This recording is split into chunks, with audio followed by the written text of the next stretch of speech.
Back on the air.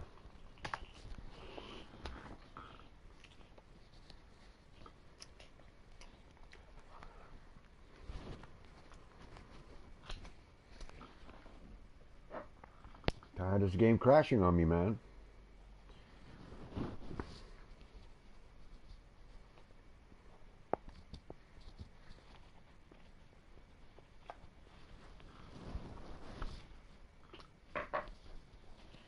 Some games only have to crash on me once and I'd abandon them, man. Get out of here, man.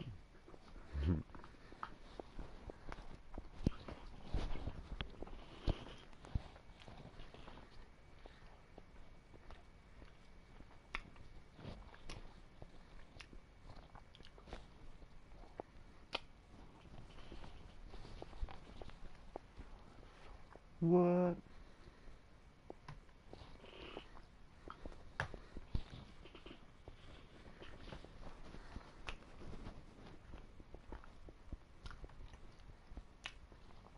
Found it.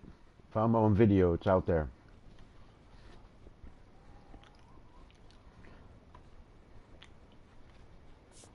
I have my money. All right. Found my own video. It's out there. It's out there. Find it.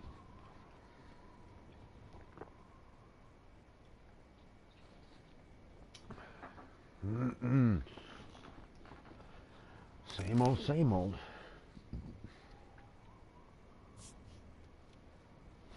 Hey viewer, welcome back to the show. Game fucking crashed on me. I think this is one of the fastest turnaround in Kravens history. I think less than a minute. We're back on the air. Yeah, some technical difficulties. Sony is to blame. But I guess that's all good for the next update.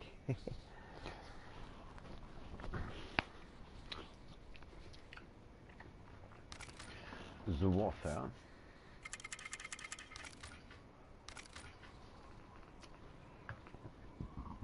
I want to breed engineers. That's what I want. Get the fuck out of here, engineers.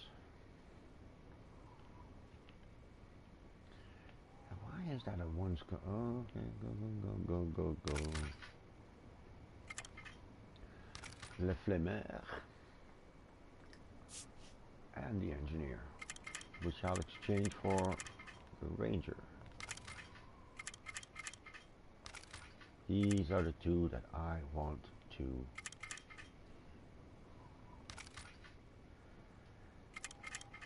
Okay. Yeah, still got the double XP going, so let's get that on rails.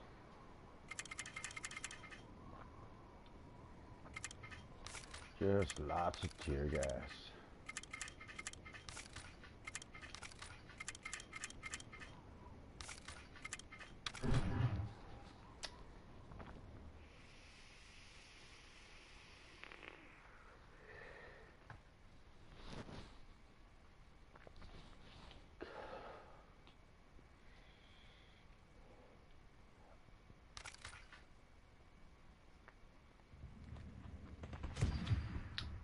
I gotta vape real quick.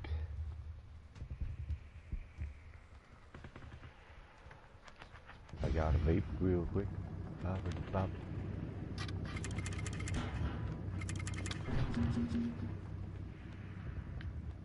One sniper to protect.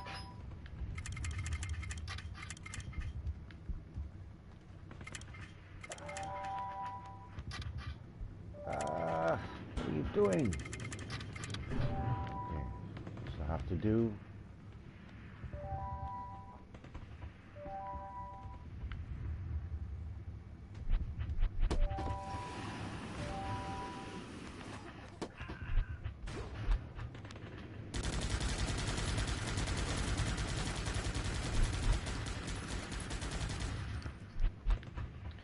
Better make a fast decision. Oh shit.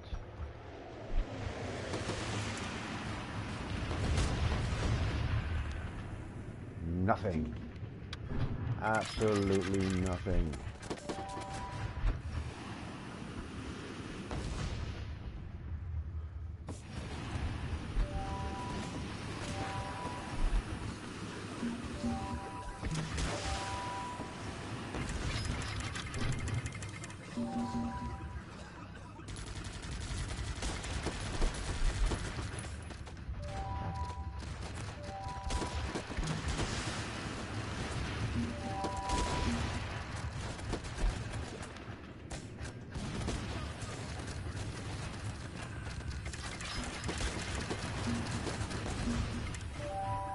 Fuck it, everybody gets in there.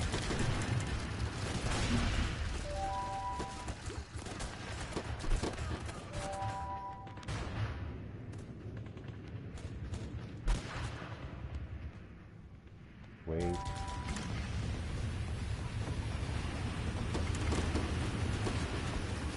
Yeah, engineers, flamers.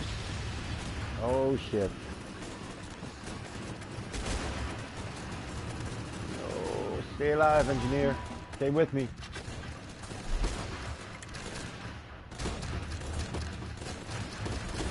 Engineer, flamer, yeah. Excellent. More bread, more peanut butter.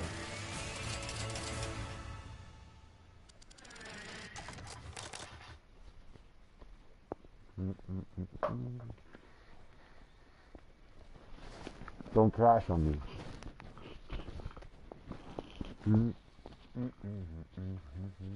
I gotta stop eating peanut butter right now.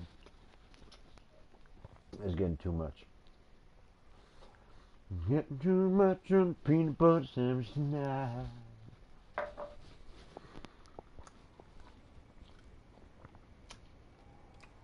Or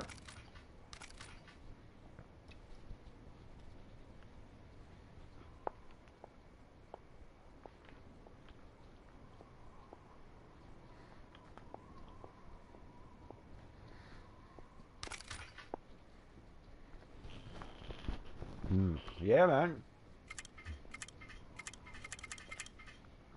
I have to stop eating the peanut butter.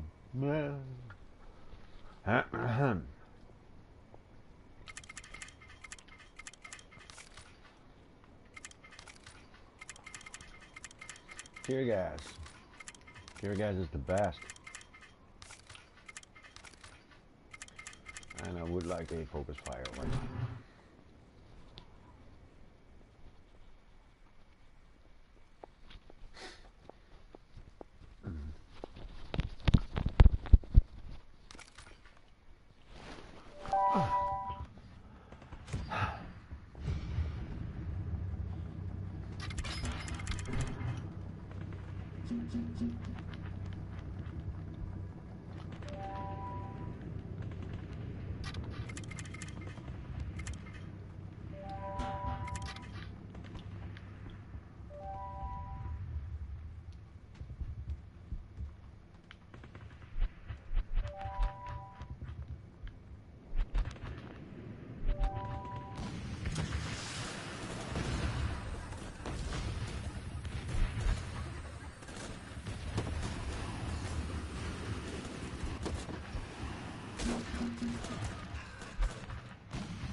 Ooh, fight for survival, man.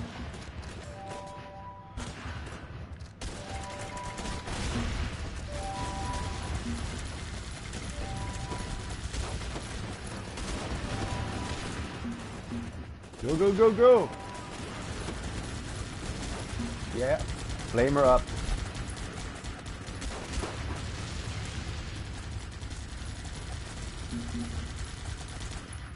Stay alive there, engineer.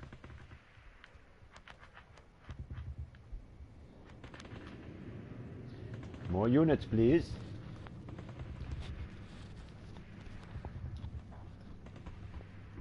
Versuche mehr Einheiten zur Stelle zu kriegen.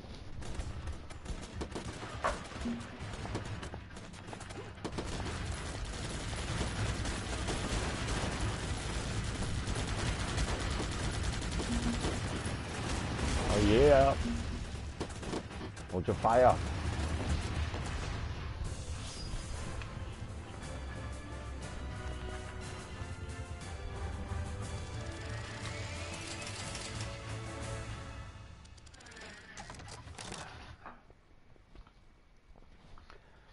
want 2 more of each, but hey.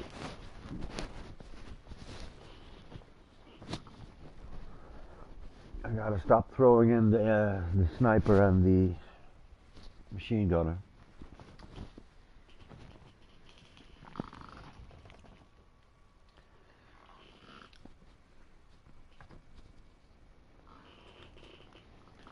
Godzilla vs. Kong. I could, yeah, maybe watch that on my internets.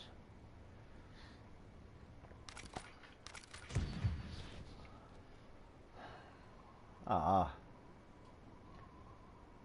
have a problem. I hope I don't go off the broadcast again.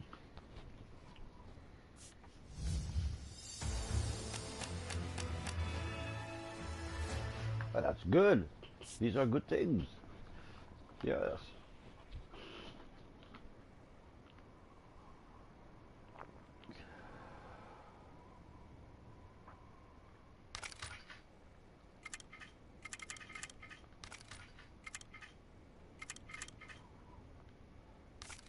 I think I ran out of double XP by now, but hey.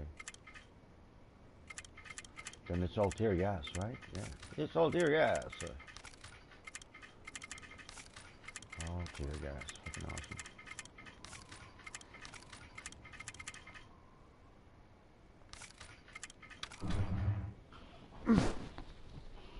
No.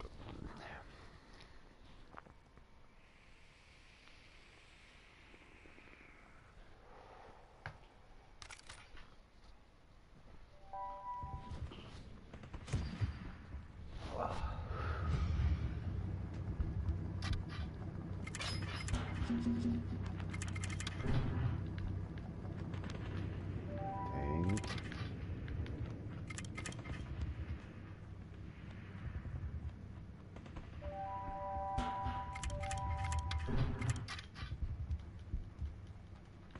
Careful.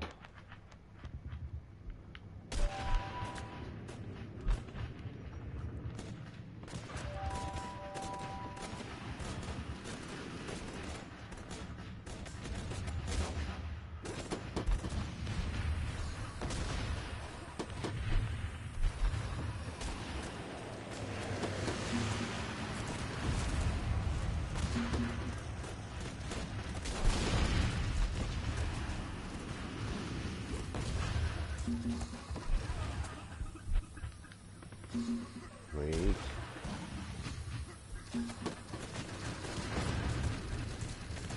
Get him to shoot. Get him to shoot.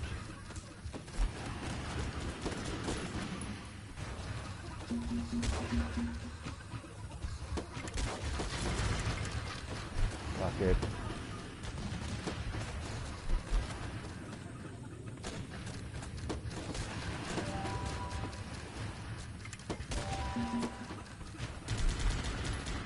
Get back here. Get healthy.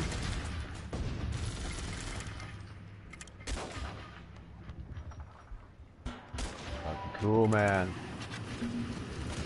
Oh shit, don't die on me. Don't die, don't die, don't die. Heal him. Whoo! So close. Burn.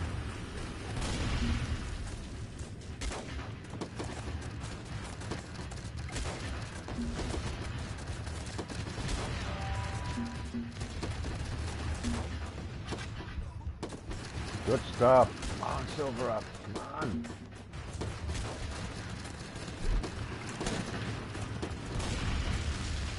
Cool, man. Cool match.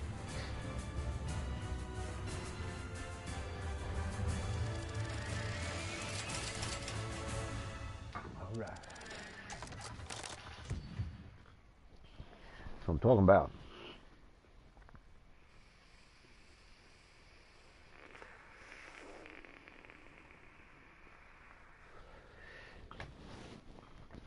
The Vape Lord.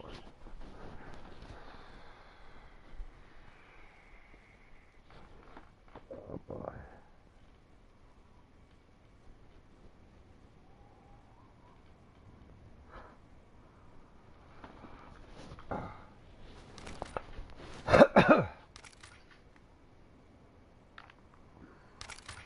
do it again. I need 3 more.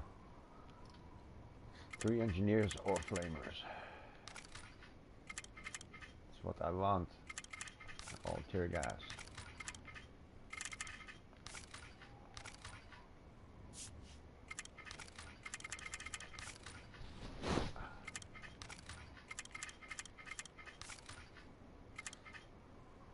Move out.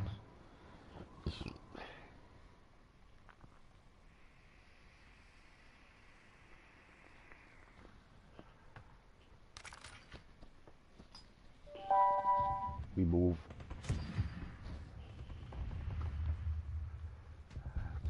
Wait.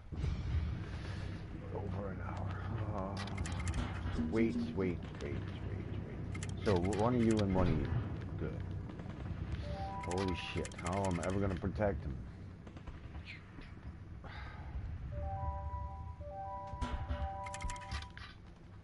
Snipers. Send in snipers.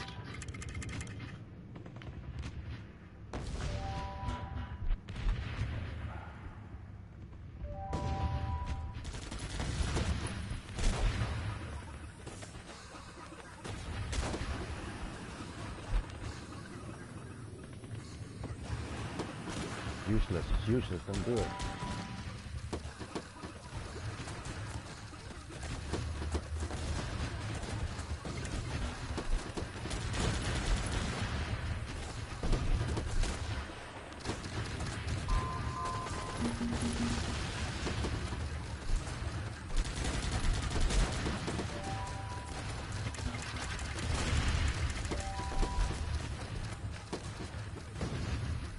You in there?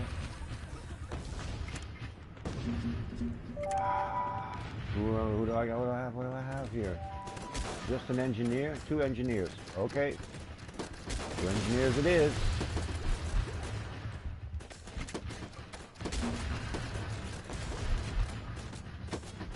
Back here. I need you to be protected.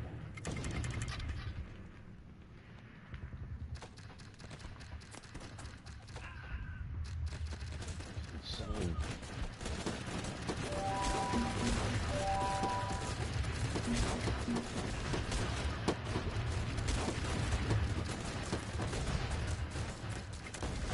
Oh shit.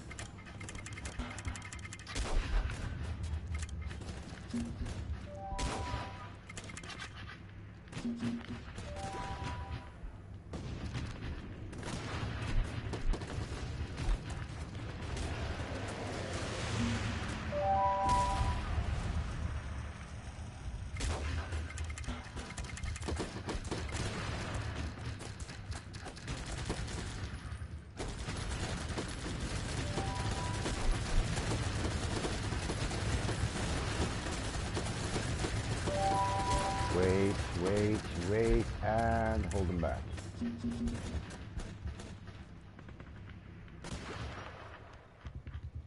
Now spam units.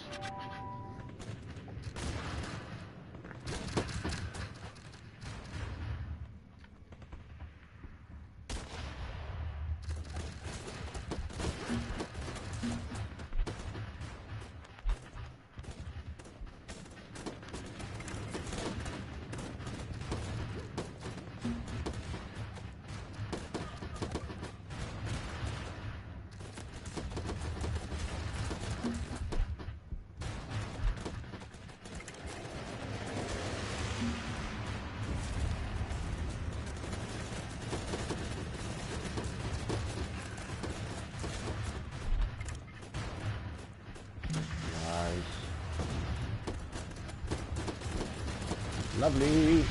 Textbook mission.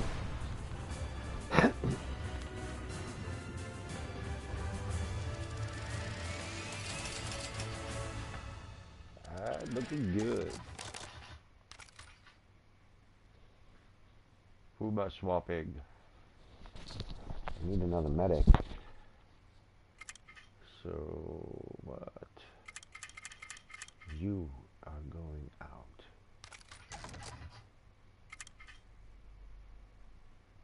This could be it.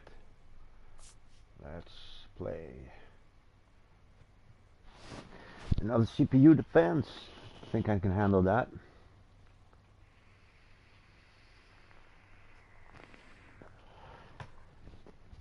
Godzilla 2014.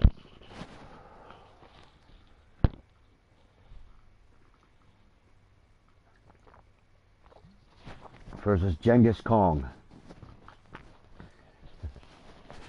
That'll be something, right? Genghis Kong in a world.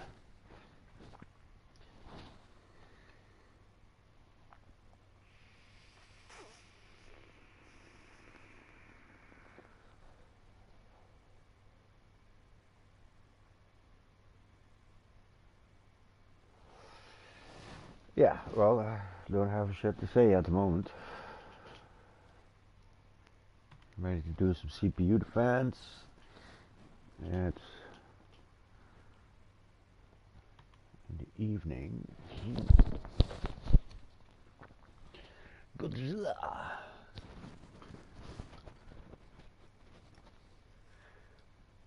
I could manage that. Let's see if I can find that movie. Godzilla. Is it on Netflix? Godzilla vs. Kong 2014. I'm Googling. I'm Googzilla. I'm going on the Googzilla. Googzilla! Make a search result for you.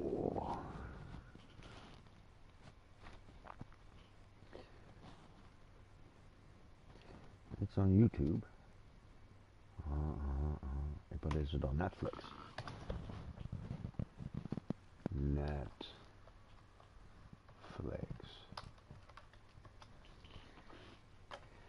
Yes.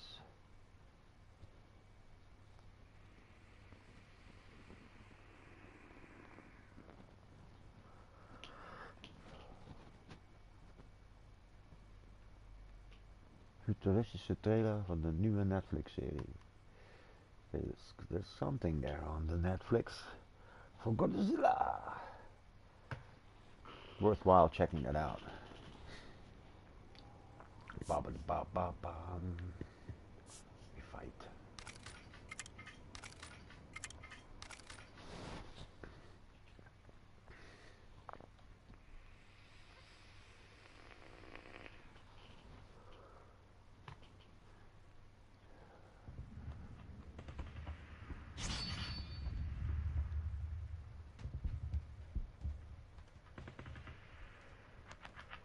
It's an anime. I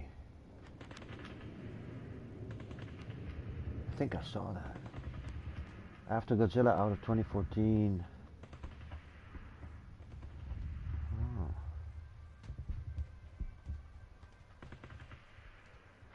Mecha Godzilla. It's coming as well. Mechazilla. Machzilla. I am Machzilla. I build a big robot to hide small penis.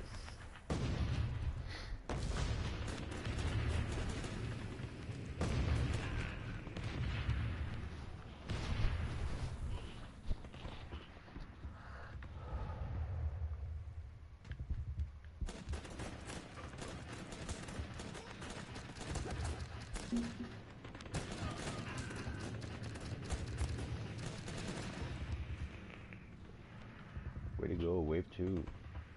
I'm not bothered. So yeah, I got me a full squad up. Is that good enough? Do I want to move them up a bit? Yeah, I want to move this tank trap over here somewhere.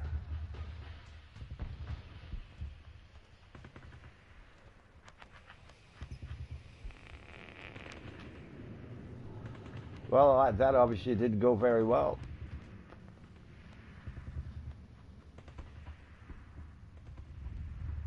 The bottom helmet smiling at me. Look, it's smiling.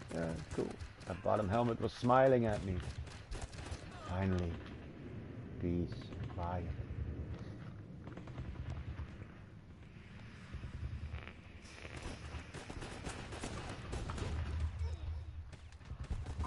But vaporizer's getting too hot. Hey, hey, hey, what was that?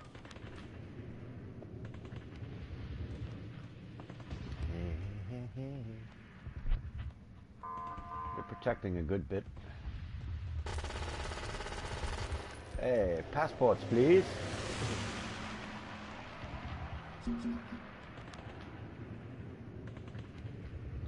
Decimate these waves. Maybe they'll come quicker. Sniper tower. Sniper.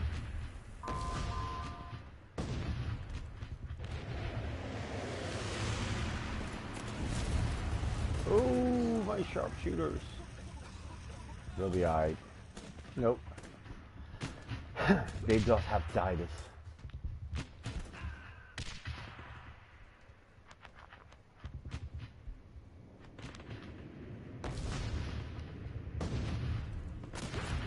Alright, good shot.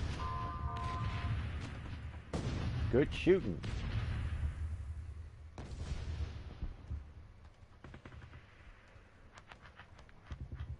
Alright, try and focus. Oh shit.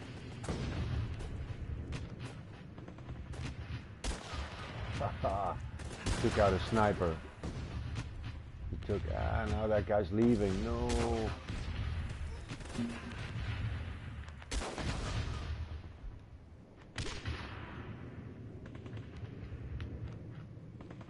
Filling up nicely.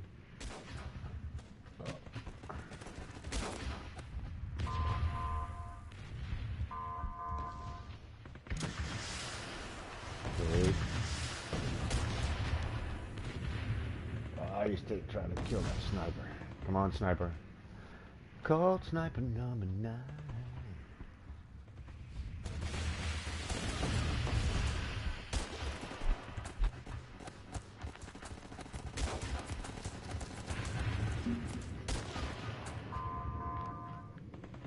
Bang, bang.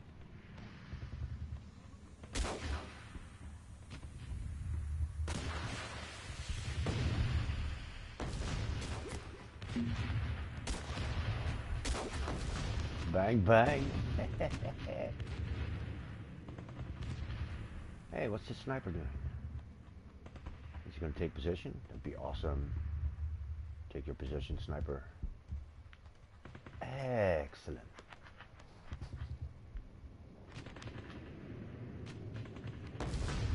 Oh, shit.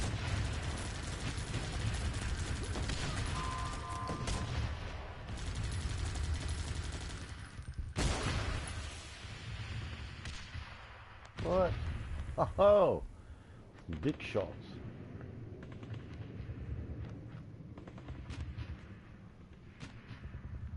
This is a bit of a problem. I can't let you progress here.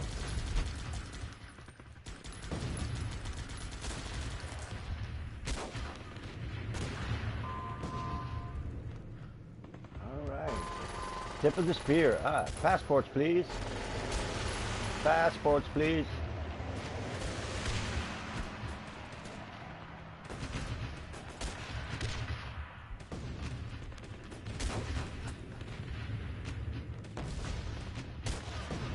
This is going to be a problem. Come on. Don't kill the engineer. Engineer gets to stay. Sniper takes position.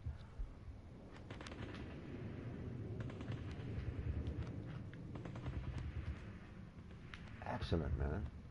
So this sandbag is not filling up? Nope. Fine. This is good stuff. Feel good about the base. We have nothing. Nada, really. Nada.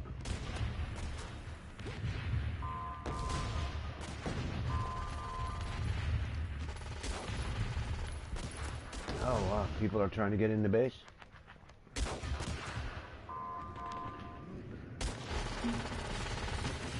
No, no fly zone.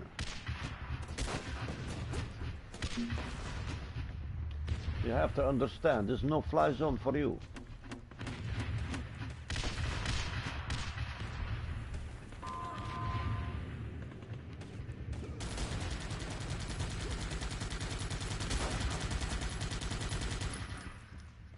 No, no, no. I'm afraid that's not enough riot officers to test the base.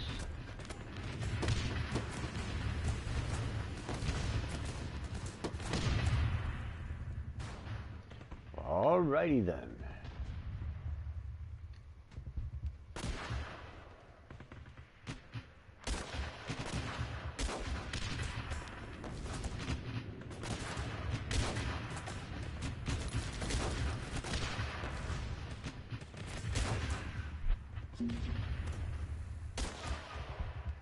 Good stuff. Keep fixing my sandbags.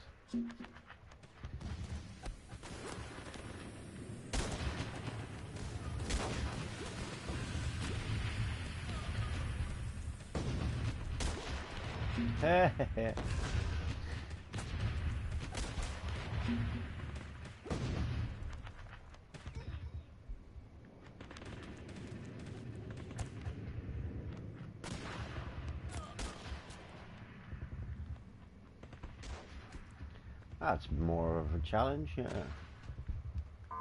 Looks better. Hey, hey, hey, hey, not too close. Not too close. Papers, please.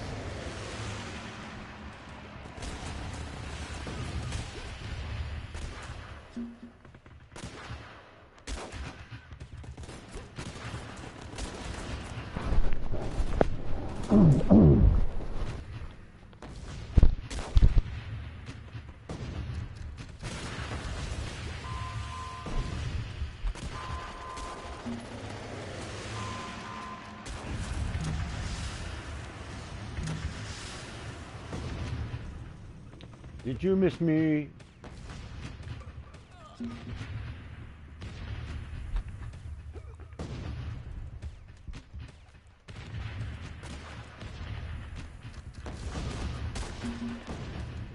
Oh, we're in trouble now.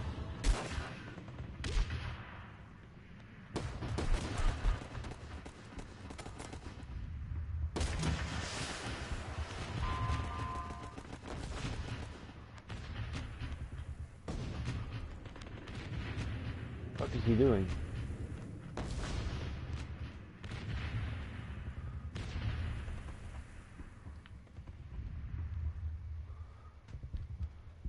He's inert. What is he doing?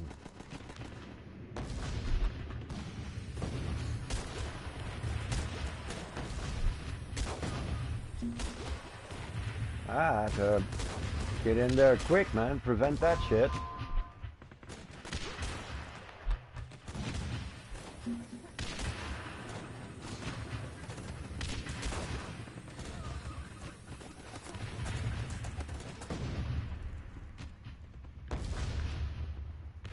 Wave 9.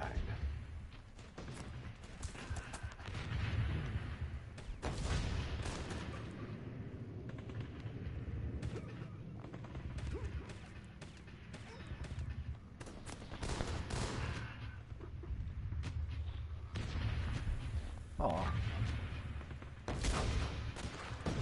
They're empty. I have to wait another hour. Oh.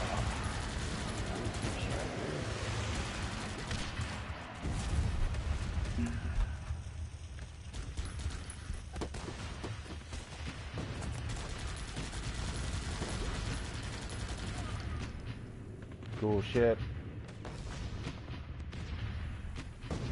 Tip of the spear.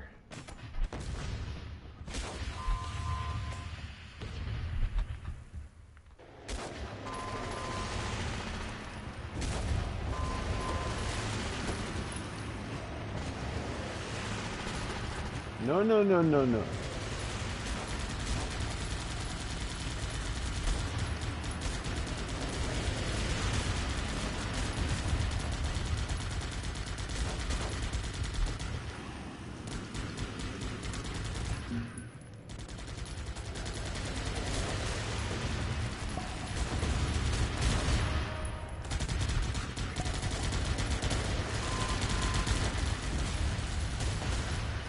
Come on. Fight. Fix, fight, fix, fight, fix. Fix. Whew. I'm sorry, Colonel. It's kind of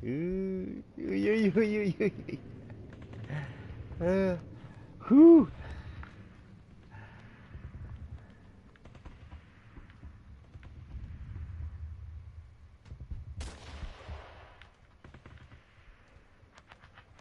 Oh shit, they're gonna step on it.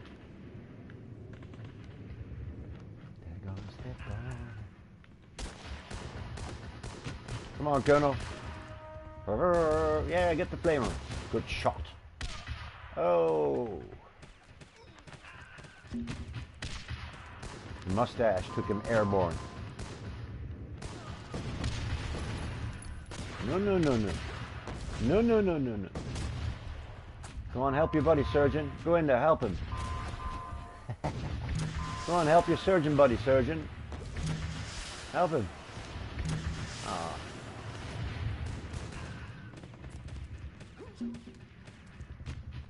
Fix everything, man. Everything get fixed. Good shit.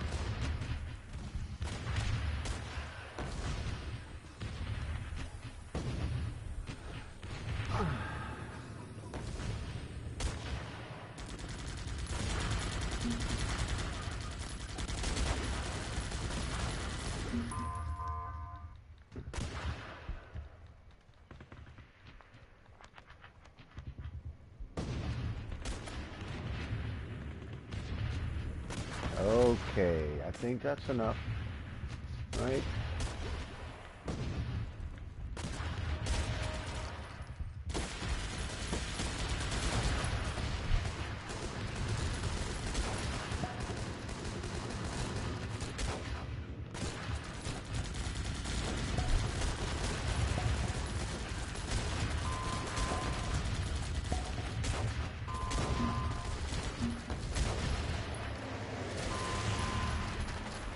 Uh-uh.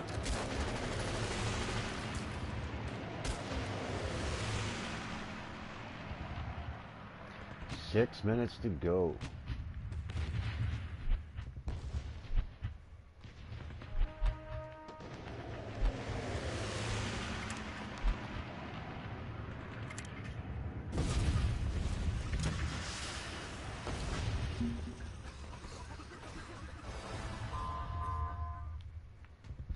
What?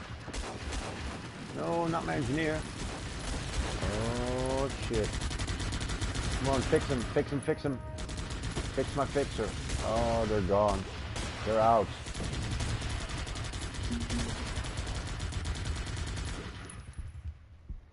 They're out of there. Bring me an engineer. Any engineer. Okay. Okay. Fix my walls, baby.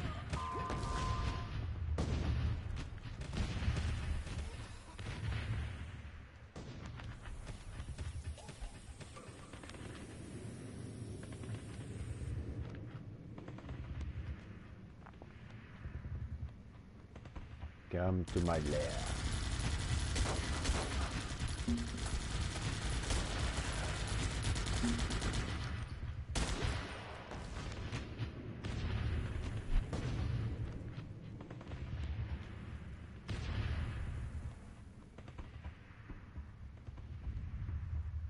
Bang!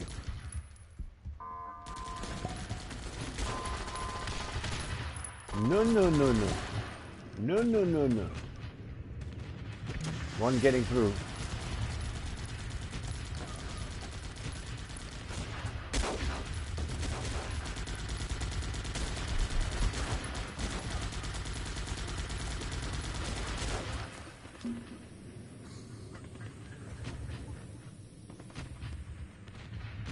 Four minutes.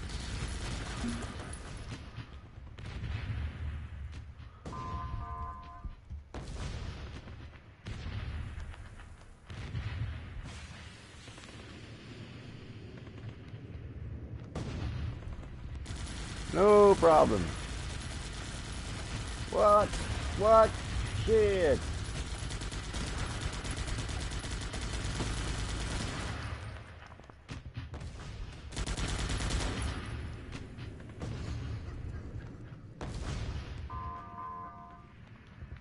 Papers, please.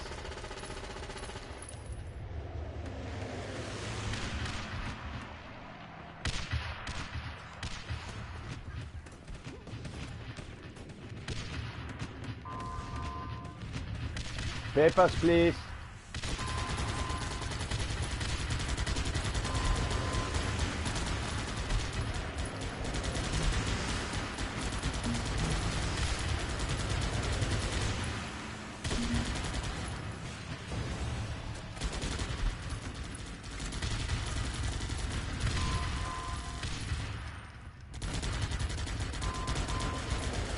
Come on, intercept him.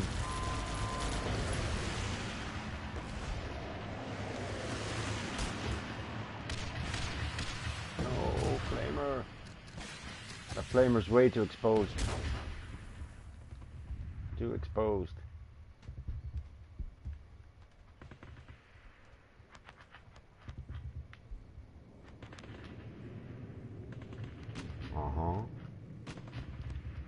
So, 2 snipers down, 1 bunker down.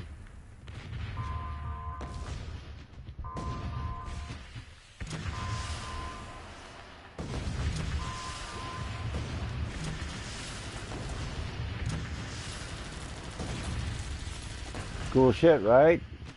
Right.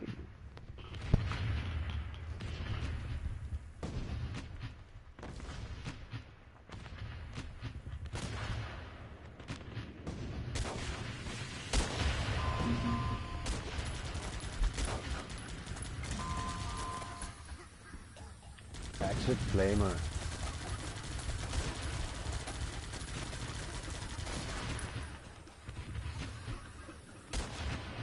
Base will hold.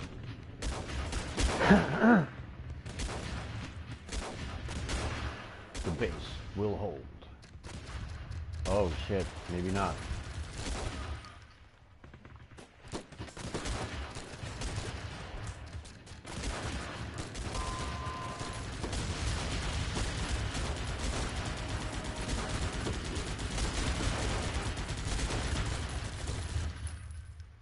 Focus on the enemy.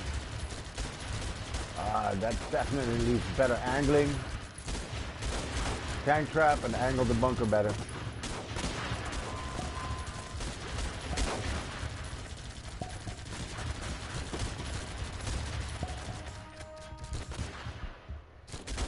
Get him, get him.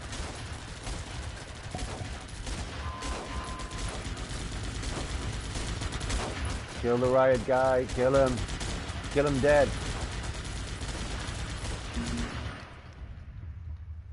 All right, cool.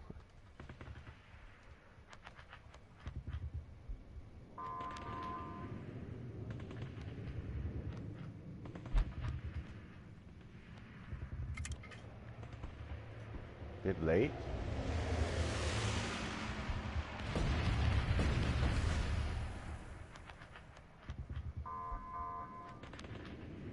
You're late to the party. Here come my men. Fixing my base. That could still hold a single wave. Yeah. Alright then, well, weird shit, right? Okay.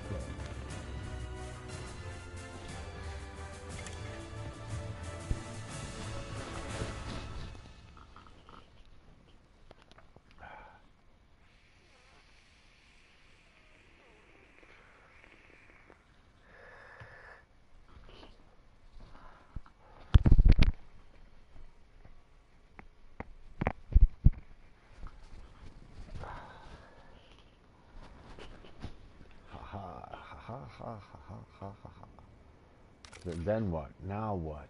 Now what do I do?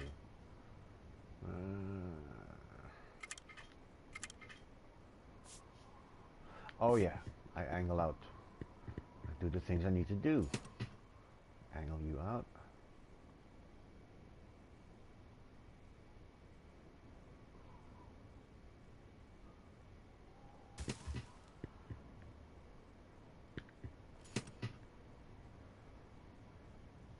Show the flamer a better spot. A better spot for the flamer would be over there, yeah, which puts you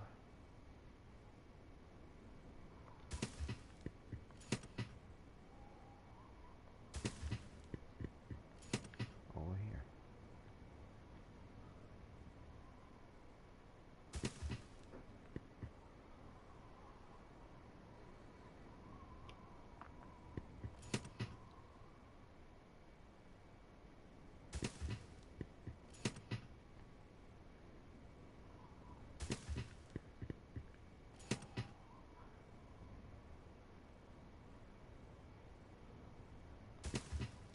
Right. Every time you live stream, it's only me watching and comment where they comment, nothing like that. I don't know, man.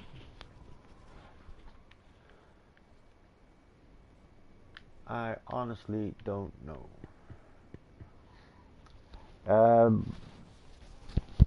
Most of the videos afterwards, they get maybe 30 views, sometimes 100.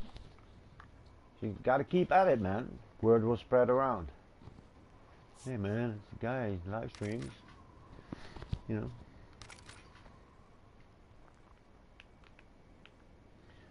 Let's fuck around with some paratroopers, man. Why not? We got lots of those.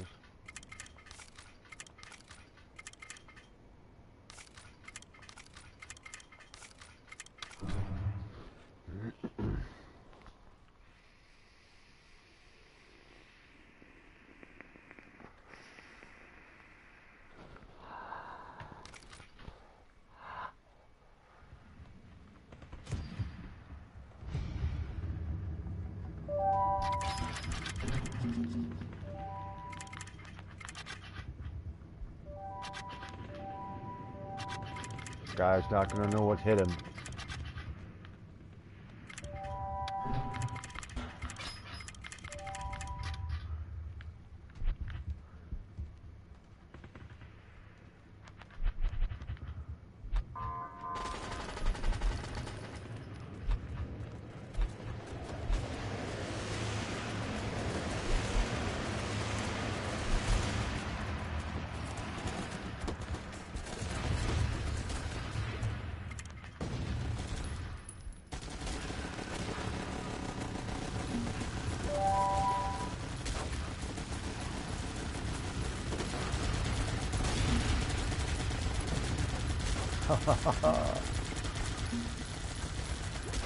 Nice going, paratrooper.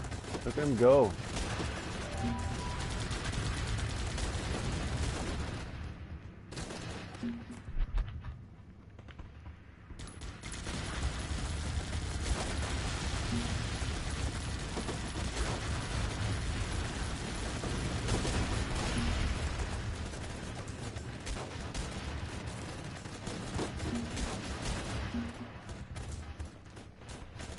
Cool, man.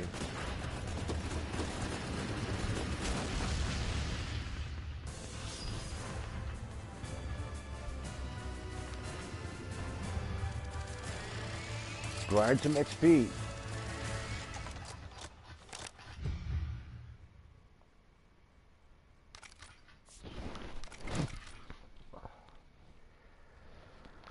I can't wait, man. Only 40 more minutes.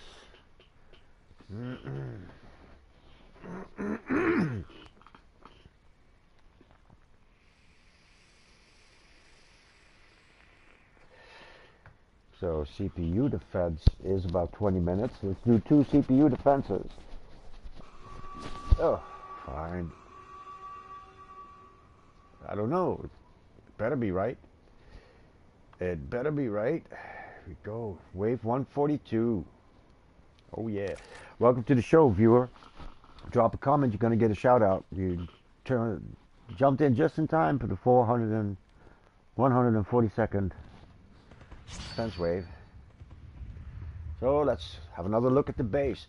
I made sure that this one is angled out properly this time. Plus I made sure that this flamer is a bit more protected. The rest of it looks really good.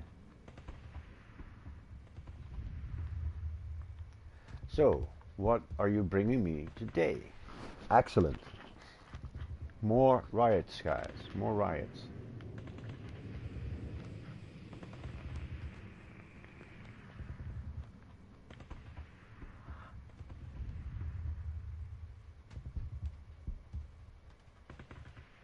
Expect those to get filled up.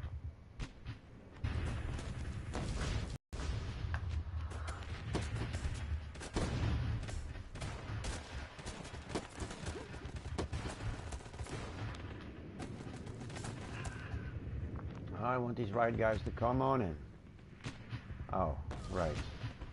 Maybe not.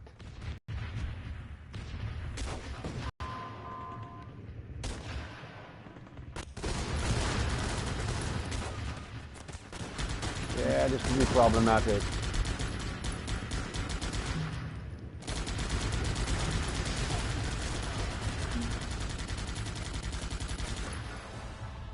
Yeah. Next.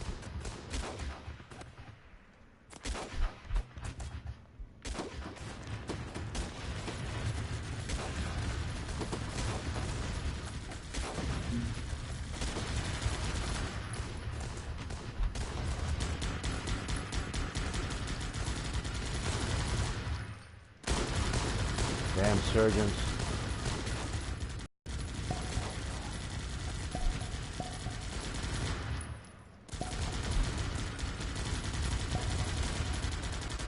Bang. No. I need you to go bang.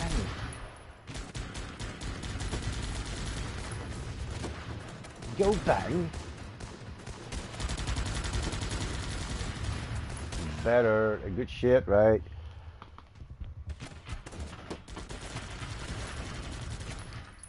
Level 150. Yeah, that's a lot, man. I'm almost there. Oh man, here comes the last stand. Alright then, alright. Well, this should be an interesting battle. It should be an interesting battle. Do I have to save anything for the last?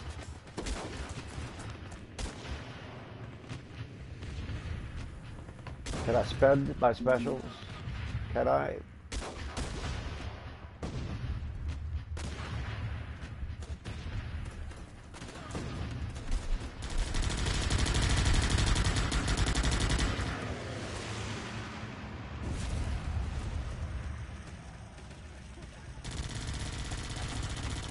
Very long time playing the game, man.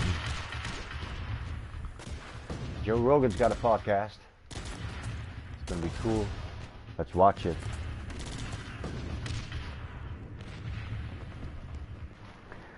Joe Rogan.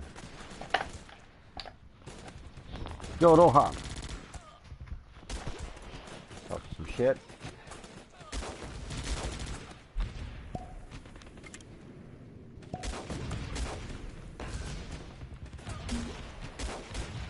Of political correctness. There are certain things that are just not discussable. But then when people in the alt-right discover them, they feel tremendously empowered. Like we are now privy to the truth that the establishment can't handle. We can't handle the truth. And since it was never discussed in the open, there are no counter-arguments to some of the most toxic interpretations. And so the alt-right can run with the, never having been in a forum where these things are debated and criticized and put into context, they take like one fact and then they draw the most extreme conclusions. If these things were debated in the first place, then you'd realize that those conclusions are not warranted. An example is there are average differences between men and women in a lot of psychological traits.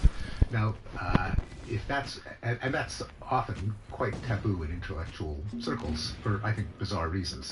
There are people who think that somehow women's rights depend on men and women being indistinguishable, right, which I think is a bad equation in the first place. I agree. But as soon as you come across the fact that men and women on average are different, you also come across the fact that men and women overlap in a lot of these traits, that whatever trait you name that men on average are better at than women, or vice versa, there are a lot of women who are better than a lot of men, or vice versa. And so you can't really judge an individual from the average of their sex. Also, even though there are some traits where men score a little better than women, there's some traits where women score a little better than men. And that's the complete picture. But the thing is that if the entire subject is out of bounds, you never get to present the complete picture, and some people run away with, oh, men and women are totally different.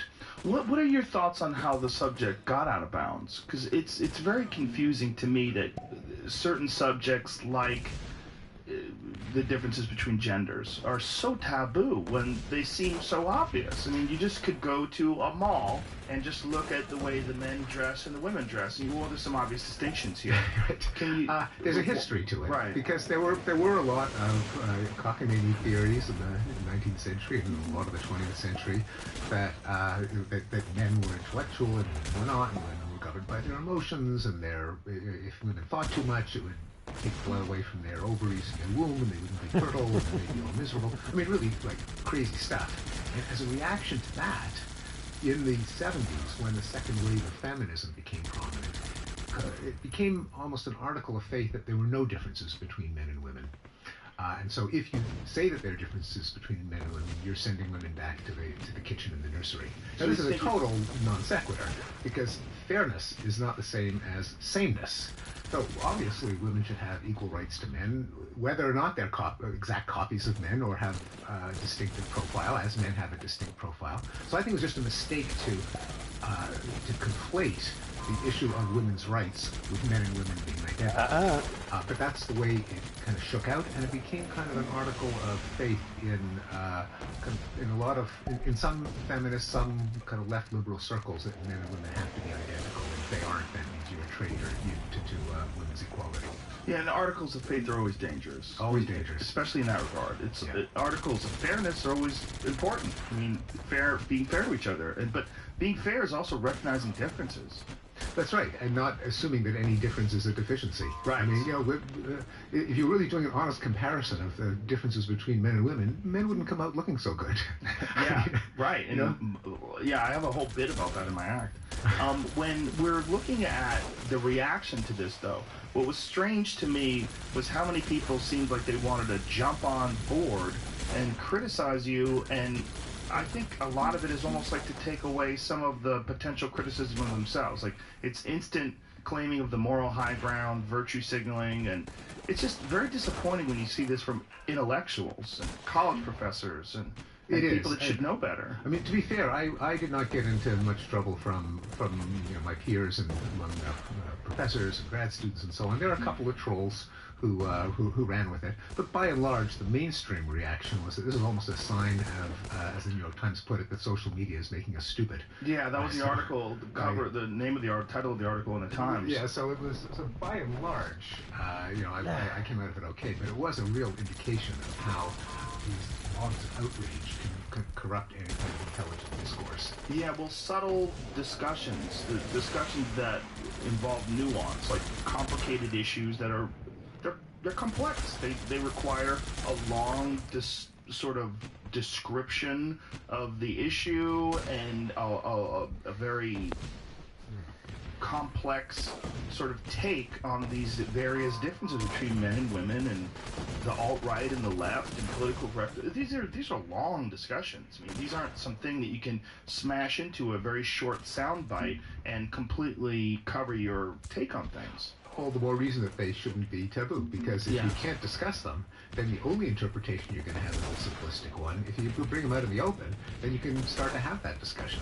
Yeah, I'm hoping that this is turning around. I'm hoping that what's happened is the outrage culture has become almost a parody of itself. It's gotten so ridiculous that people will sort of shy away from outrage, seemingly like the same reason why people are terrified of talking about the differences between men and women is because they don't want to be grouped into the people that literally, or legitimately rather, were sexist in the 1900s and the 1800s, and these people did have these terrible ideas. So now we're trying to go so far away from that we've become a little bit ridiculous. And I'm hoping I'm hoping it's a swing and we'll just kind of bounce back towards the middle. Yeah, and in fact, there's some hope that just with any medium is new, there'll be these excesses, and it takes a while for the system to kind of re-equilibrate, have an immune response that damps down the worst of it.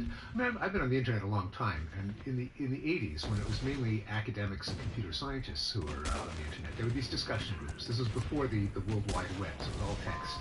And there's this concept of flaming.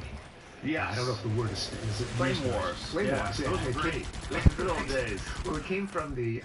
There was an award given, a jokey award called the Flaming Asshole Award. Oh, really? To the worst insulter in these intellectual discussions. And the trophy was supposedly an asbestos cork. But from the Flaming Asshole Award, there was the noun of flame, the adjective flame wars, the verb to flame. Yeah. And then it did down as people became aware of flaming as a phenomenon. In the discussion groups, it was, well, let's not turn this into a flame war. Right. Flames. Yeah. And when people kind of realized that this was a thing, I blew up my then shit. they could push back against it. And let's hope that happens with the social media again. Yeah, I hope so. It was a sport in like the late 90s, early 2000s. It was essentially like an online sport. Like someone would say something about you and you go, okay, all right, how do I attack this? All right, how do we... And it was more fun than anything. And I felt like there was very few people, relatively speaking, involved in discussion groups back then in terms of like the mass amount of people that are on social media now. Yeah, it seems all like stacked up. everyone is in some form of or most people are in some form of social media now. Whereas back then, the number of people that were on message boards was so small. Oh, yeah, so small, that's right. And you're right, there is an art form of ritual insults. Yes. Like in Shakespeare and African-American snapping. There, when people realize that this is a sport, then no one gets hurt. It's just like, Right. like martial arts. It's part of the fun. But the thing is that when it goes out of control and really does attack people's reputations, then you've got a problem. We have a thing in comedy called roast battle. Yeah, roasting, another example. Yeah, absolutely. And roast battle is this great show that they do at the Comedy Store every Tuesday, where comedians will prepare insults against each other. Right. But my friend Brian Moses, who hosts it, at the end of everything, they always hug it out. Right. Like, it's always like, no, this is a joke writing exercise and a fun joke writing show, and no one really, no one means any of this. They're not really mean. Exactly. So at the end, everybody hugs. Yeah, it's just like professional boxing or ultimate fighting. Yes. And so on, and there are rules. There's an arena. Yes. And when you're done, it's over. You don't plot revenge. Right. But sometimes people can misunderstand it. There's that famous press roast where Obama had some fun at the expense of Donald Trump. He was a reality show. And you could see famously the camera zoomed in on Trump, and he was not amused at these jokes at his expense. And there's a theory that one of the reasons that he plotted his presidential run was to. Well, that's one of the things that Obama said during that roast. Here's one of the things that I am that you'll never be. President of the United States. And everybody went crazy and cheered him. Boy, history could have turned out very different if he hadn't made that one joke. Isn't that amazing? Yeah. Isn't it? Well, yeah, apparently he had been thinking about being president for a long, long time. But that might have been the straw that broke the camel's back. Yeah. So, Barack, what have you done? Okay. When you see social media today, like as a psychologist, and you see this thing that people do when they can behave anonymously in the absence of social cues, not in front of each other, not seeing how the cruel things hurt each other, how does that make you? Do you think that this is just an unnatural way of communicating? Well, there is something. The anonymity is certainly unnatural, and the lack of face-to-face contact. And I think one of the big discoveries of psychology from over the last couple of decades is that we're moral animals to the extent that we have reputations. Going back to Richard Dawkins' famous book, The Selfish Gene, where he posed the question, how could niceness and generosity and cooperation Go flamer. given that in Now is where the Darwinian flamer needs to competition, step you'd up. expect the most aggressive, the most selfish to predominate. And there's an answer to that question, and Dawkins worked it out back in 1976. He doesn't get the based on chance. work of other biologists, which is that if there's reciprocity, that is, if I remember the nice things that you did to me, and I feel compelled to repay them, and conversely, if you do something that harms me and I threaten revenge, then people can kind of settle into cooperation, because we really are better off if we extend favors to each other that do a lot of good to the other in response to a fairly minor inconvenience to the self. Get him. If everyone does that, Yeah. everyone's better off. And that's only stable, though, if everyone has a memory for what everyone else did. Therefore, that sets up a pressure to cultivate your reputation as someone who is trustworthy and will reciprocate. But without the reputation, without the memory of who did what and how generous and trustworthy someone is, the whole thing can unravel, and you get back to what people think of as Darwinian competition, namely nature red in tooth and claw, just a bloody battle. So reputation is really, it's not just a matter of kind of ego or burnishing your credentials. That's really what makes all cooperation, niceness, kindness possible. And so when you have an arena in which first of all, you don't have face-to-face contact, so you don't have the kind of evolved responses that we have to getting along.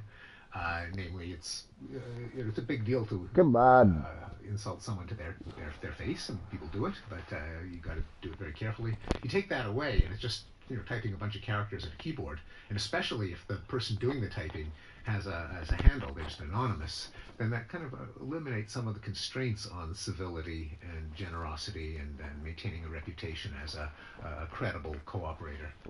I also feel that there's a selfishness in being nice and being generous, because the way I describe it, I think it feels good. Yeah. It feels good to be nice to people. It feels good to be generous. When you give someone a nice tip at a restaurant and they get happy, like, that feels good. Like, it's good for you too.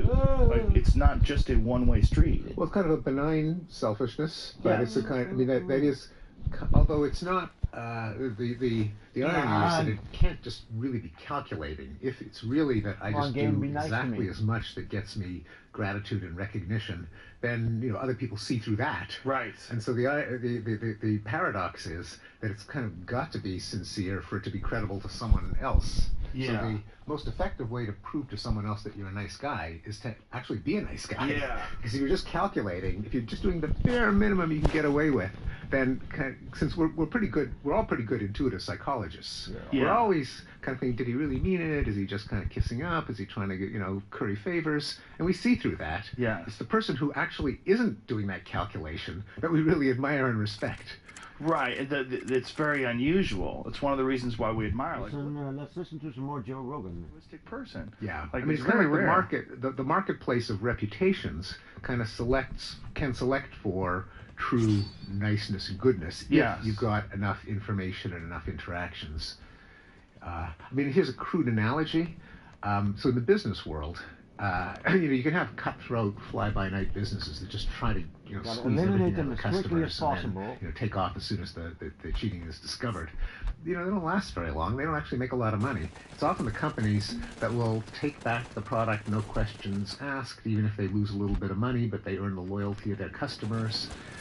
Those are the companies that often do the best and stick around the longest. Yeah. So it's kind of an analogy to the way that being honorable, even if you have little losses, well, I did a little bit more for him than he did for me, but over the long run, that's what makes you desirable as someone that other people want to hang out with, if the reputations can spread.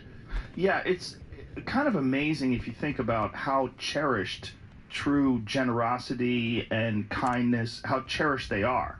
Like, it's an amazing thing. Like, you see people that are truly kind and truly generous, and we value that so much. It's kind of amazing there aren't more of them, because it's such a virtue that we admire. And you if someone does behave in that manner, like, people gravitate towards them. It's like it's a real trait that is attractive to people. It is, and there's there's a misunderstanding of the evolutionary explanation of the of appearance of altruism and generosity, and a misunderstanding of the message that Dawkins gave in that book, that it predicts that we're all just kind of calculating favor traders, that we do just enough to get a favor in return, and if we don't think someone can help us in return, then we just cut them off. Kind of a cynical view of generosity. But it's actually, the reason that that's not true is that as soon as the game begins, you kind of get to higher and higher levels of people psyching each other out, seeing through them. Because if I have a choice between who I'm going to hang out with, who I'm going to befriend, there's one person who's going to do exactly for me what will help him in the long run. There's someone else who's really is generous, and he's really going to help me, and he's not going to keep a long memory of who did what for whom. Well, I'm going to pick the second guy, right. And so he's going to actually be better off for being the better person.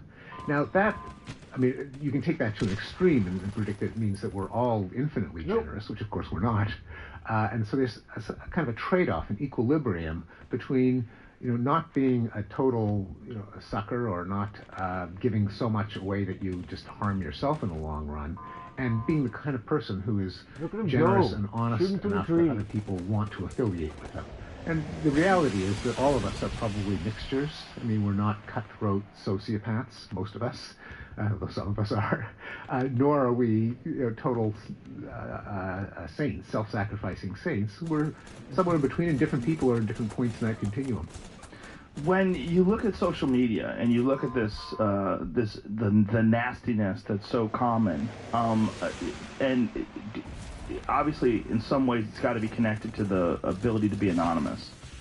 But I feel like, and I've thought of this more and more lately, that this negativity is probably a temporary thing. I feel like people are realizing that this is an unnatural way of communicating, and that it's so relatively recent in human history, and such a small window. I mean, 1994 is essentially when people started getting online, and here we are in 2018, and you're seeing people switching to flip phones, deleting their Facebook. It's a very common thing, and almost a chic thing to do. Like, people are talking about it on a regular basis. Oh man, I just get email, I check it once a day, and that's it. Like, wow. Yeah, no, I think that's right. Whenever there's a new technological innovation, it takes society a while to adjust to it. And you say people got online in 1994, but social media are even more recent than that. It's more probably like smartphones started to become ubiquitous around maybe 2011, and Facebook took off in the 2000s. But yeah, I think that's right. And similar things happened when other media were introduced. Like, there's a big panic when television came in, that families welcome to the show. You're listening to the Joe Rogan Live podcast. Staring at the screen like zombies, and you'd never have a conversation over the dinner table ever again. Even before that, when telephones were invented, it was families would never sit down together because the phone would constantly be ringing, and attention spans would be disrupted because the phone could ring anytime. Wasn't there a similar conversation about books? Yeah, actually there was, yeah. And about writing, going back to the ancient Greeks, where when writing was considered to be kind of degenerate and decadent, because you'd let your memory go to pot. How are people going to cultivate their memory? They could just write things down and look at them. That's crazy. Isn't that interesting? Why do you think that we're always looking to dismiss some new fantastic technology? It's partly because we don't understand it yet. I mean, it's new, and also a lot of the adjustments that you were just talking about. You can't really predict them beforehand. A lot of what happens in a society is there are like hundreds of little adjustments that people make, like not spend too much time on Facebook or email, and leave this platform for that platform, where if you were starting from scratch and asked to kind of imagine how it's going to play out, you can't really anticipate these things. It's like thousands of adjustments that people make. They happen when they happen, with millions of people making decisions, but you can't just deduce them beforehand like a logical proof. And so we just don't know. We know what the threat is. We don't know what society's response is going to be. Well, this is a fascinating time when it comes to social media and just human interaction, because this is so new and because it's uncharted territory. I mean, I think this is one of the reasons why so many people have so many concerns about it. They're like, where's this going? Like, what's it going to do to our children? Right. You walk down the street and everyone's just staring at their phone. I mean, it really is. I've said this, that imagine if there was a drug that came along that this drug made you only think about the drug. You were more likely to get into car accidents because of this drug. You were more likely to sleep late, cause more anxiety, and soak up immense amounts of your time with very little reward for it. You would go, wow, what kind of crazy drug is this? It's robbing people of their lives. Well, that's cell phones. That's social media. I mean, it does give you something. I mean, if you use it correctly. Most of the time, I try to spend on social media, or most of the time on my phone, I try to spend off social media, but reading things. I tried to read articles, and I try to in some way justify, like, oh, I'm doing something productive on my phone. But in a lot of ways, I'm just addicted to checking that thing. Yeah, no, you have to develop habits of self-control and balance in life. I had a student, so I teach at Harvard, and one time a freshman came into my office at the beginning of the semester. So she looked at the shelf of all the books that she said, "Wow, Professor Pinker, how do you find time to write so many books?" And then she looks at my office and sees all the books on my shelves and said, "Wow, Professor Pinker, how do you have time to read so many books?" And she paused for a second. She said, "I bet you're not on Facebook." I mean, there's got to be some good that comes out of those communities as well. Oh, there is. I don't want to throw out the baby with the bathwater. Undoubtedly, yeah, absolutely. Yeah. And I confess, I mean, I'm on Twitter, and I sometimes look at my Twitter feed, and I learn really interesting stuff from it. Yeah. I also say, okay, enough. Get back to work. Get back to reading. Go outside. Yes. See some friends. Spend some time with your family. Yeah, I will go down a Twitter hole. Yeah. I went down a Twitter hole yesterday about these new Mayan ruins that they found in Guatemala. Oh, amazing, yeah. Crazy. Thousands of structures swallowed up by time. And they're just now realizing, like, oh my God, this is a city.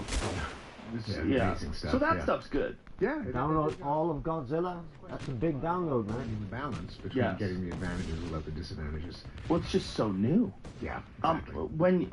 When you see so much negativity, though, and this is a big problem with anonymous accounts in particular. You see it in Facebook, but in Facebook there seems to be repercussions. Like if you're Tom Smith and Tom Smith writes something horrible, like Tom Smith could get fired from his job for it. We've seen that. People will write something racist or sexist or whatever, and we'll see them get fired from their job because of something that they put on Facebook, because your profile represents the actual you. Yeah, it's not anonymous, yes. I feel like there's benefit to that. Yeah, that's right. There's some. I mean, the problem is there can also be outrage mobs, where someone will post something and it's taken out of context, and they didn't realize what they meant it as a joke. Right. Like the woman who went to that trip to Africa and made a kind of a self-facing comment kind of about racism, and people thought it was racist, but she was actually making fun of racism. I think she was drunk and she was being racist. I just think she was being funny. Because look, I'm a comic and I have a lot of comedian friends that are not racist, but they will say hilarious racist things because it's funny. Yeah. It's not because they're racist. What was her name? Justine Sacco, thank you. This is the, yes. I hope I don't get AIDS, but... I'm just kidding, I'm white, LOL. That's what she wrote. Right. She woke up 12 hours later after a Xanax and wine hangover, I'm sure. And her life was a living hell. Yeah, I mean, she still to this day is, Jamie knows her name. Oh, yeah, right. And she probably is not racist. I mean, she meant it ironically, she meant it, I mean, she herself was not racist. Yeah. Didn't she become controversial after that as well? Yeah, she was like the PR person for DraftKings or FanDuel or something when they were going through some issues a couple years ago. Yeah, DraftKings is an online gambling thing. It's kind of controversial, gambling on sports and stuff like that. Yeah, we look for people also. We were talking about this before without getting into details about who we were talking about, but there are certain people that are very flawed individuals that look to find people and attack them to take away some of the spotlight on their own flaws. Absolutely. This is a thing. This is a big part of virtue signaling, right? Like a big part of going after people in outrage mobs. As long as the mob is attacking someone else, they're not attacking you.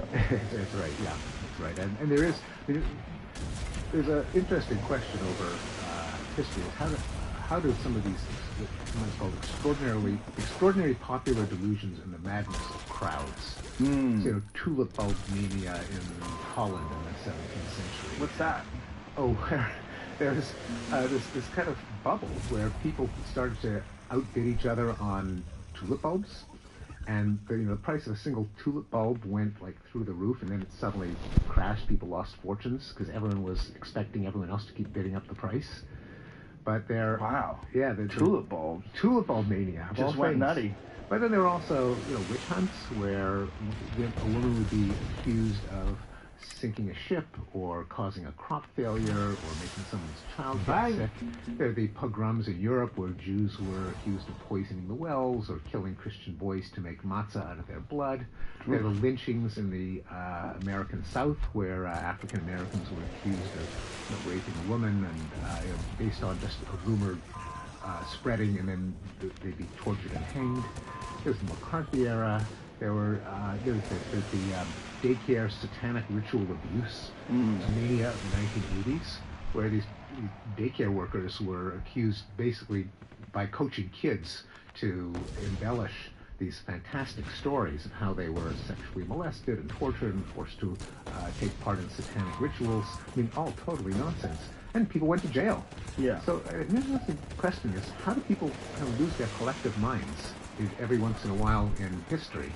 And part of the answer is, if you start a kind of vicious circle of denouncing people and then denouncing people who don't denounce people, Yes. or denouncing people who call the whistle on other people denouncing people, then you can get a kind of a circle of terror where everyone is so afraid of being denounced that they want to denounce first. Yeah. Stalinist Soviet Union is another example, and Maoist China, and that's somehow North Korea. one of the ways in which dictators could often enforce their power by turning the citizens against each other. So everyone's denouncing everyone else out of fear that they'll be denounced first. That's going on right now in North Korea, right? Absolutely, yeah. Yeah, in North Korea they have this thing where they each have to report on each other. Like when people are together, they report on each other for different things that they did that were violations of whatever code that they follow. Absolutely, and so governments know how to exploit it, but it isn't just governments. It can happen spontaneously too. It's a weird human trait, isn't it? It is. It's a combination of a kind of human trait and a kind of dynamic when you have kind of a network of people, and they all are kind of trapped, and no one could be the first person to escape from this vicious circle because they don't want to be the one who is denounced and imprisoned and tortured or whatever the consequence may be. What do you think, where do you think, if you think at all about this, where do you think this is all headed? Like, especially in terms of social media. It's hard to tell, but you mentioned the possibility that there's been such growing recognition of the problem that we will mount a response, that it'll just seem ridiculous. The outrage mob, once it's recognized that there are outrage mobs and virtue signaling fanatics, once we have a label for them, once we know that it's a thing, it'll seem so ridiculous that people will be less tempted to do it. I mean, that's the optimistic outcome. Well, there's just such a flaw in... There's a real issue in writing things. And one of the issues, especially if you're writing about a subject where there's a lot of people involved, or perhaps even an individual, is that you're the only one that's writing. Like, if you were having a conversation with that person, they would be able to say something back. Like, you'd be able to say something, and they would go, well, that's not exactly how I was thinking. Actually, I was looking at it this way. And the other person would go, oh, okay. So your take on it was, and they would go back and forth and exchange information, hopefully come to some sort of an understanding of what's going on in each person's mind. Absolutely. Whereas you can define someone in a tweet or in a Facebook post or a blog post. You can define someone without them having any ability to respond in the moment. So you have this whole uninterrupted chunk where you could, talk about, fill in the blank, some celebrity or some politician or whatever, and you can define them in some really horrible, nasty way, and they just have to sit there and read it. Like, it's just your thought, but it's not an accurate method of communicating ideas with a person. It's just your one uninterrupted take on things. Absolutely. So my second to last book, the one just before my current book I'm writing right now, but the previous book was called Sense of Style. It was a writing book. Where I began it is, I said, why is so much writing so bad? How come there's so much writing where you just can't understand what the person is talking about? And I mentioned some theories. Some people think that it's, academics and intellectuals trying to show off how profound they are by how incomprehensible they are. Like, if people can understand it, it can't be that complicated. So I'm going to write this stuff that no one will understand. Then they'll think I'm really smart. So that's one theory. And, there might be some truth to it. But I think that the main theory is that writing is, as you described, it's a one-way channel of communication. It's very unnatural. When we speak, you and I, we're having a conversation, we're looking each other in the eye, and our eyebrows go up, and they get knitted, and if I start to become too obscure, you're going to give me a quizzical look. You're terrified to see someone with that expression in their face. Or you can interrupt and say, well, what the hell was that about? Yeah. When you're writing, you have none of that. Right. And so I think part of the skill in writing, what I argue in the sense of style, is to become a kind of enough of an intuitive psychologist that you can try to anticipate what your reader knows and what your reader doesn't know. And that is because you have no way of determining that as you're writing, because you're just sitting there, tapping away. Whoever's going to read what you write, you're never going to meet them. It might be 3 years from now. They might be halfway across the world, and it's just one way. And so, and there's another kind of psychological problem that we all have. It's just part of being human, called the curse of knowledge. Namely, when you know something, it's really, really hard to imagine what it's like not to know it. You just assume that everyone knows it. That your understanding is everyone's understanding. And so you write away, and it never occurs to you that the reader doesn't know your abbreviations or your jargon or can't visualize what you're describing. It's just so clear to you, the writer. And a lot of bad writing comes from the curse of knowledge. That is, a writer not getting into the heads of his reader. And a lot of the cure is either to at least know that it's a problem and think of what my reader would be reasonably expected to know. And because we're not even that good at that, I mean, none of us are mind readers, just showing someone a draft of what you've written, and you're often surprised at how often they'll say, I don't know what you're talking about.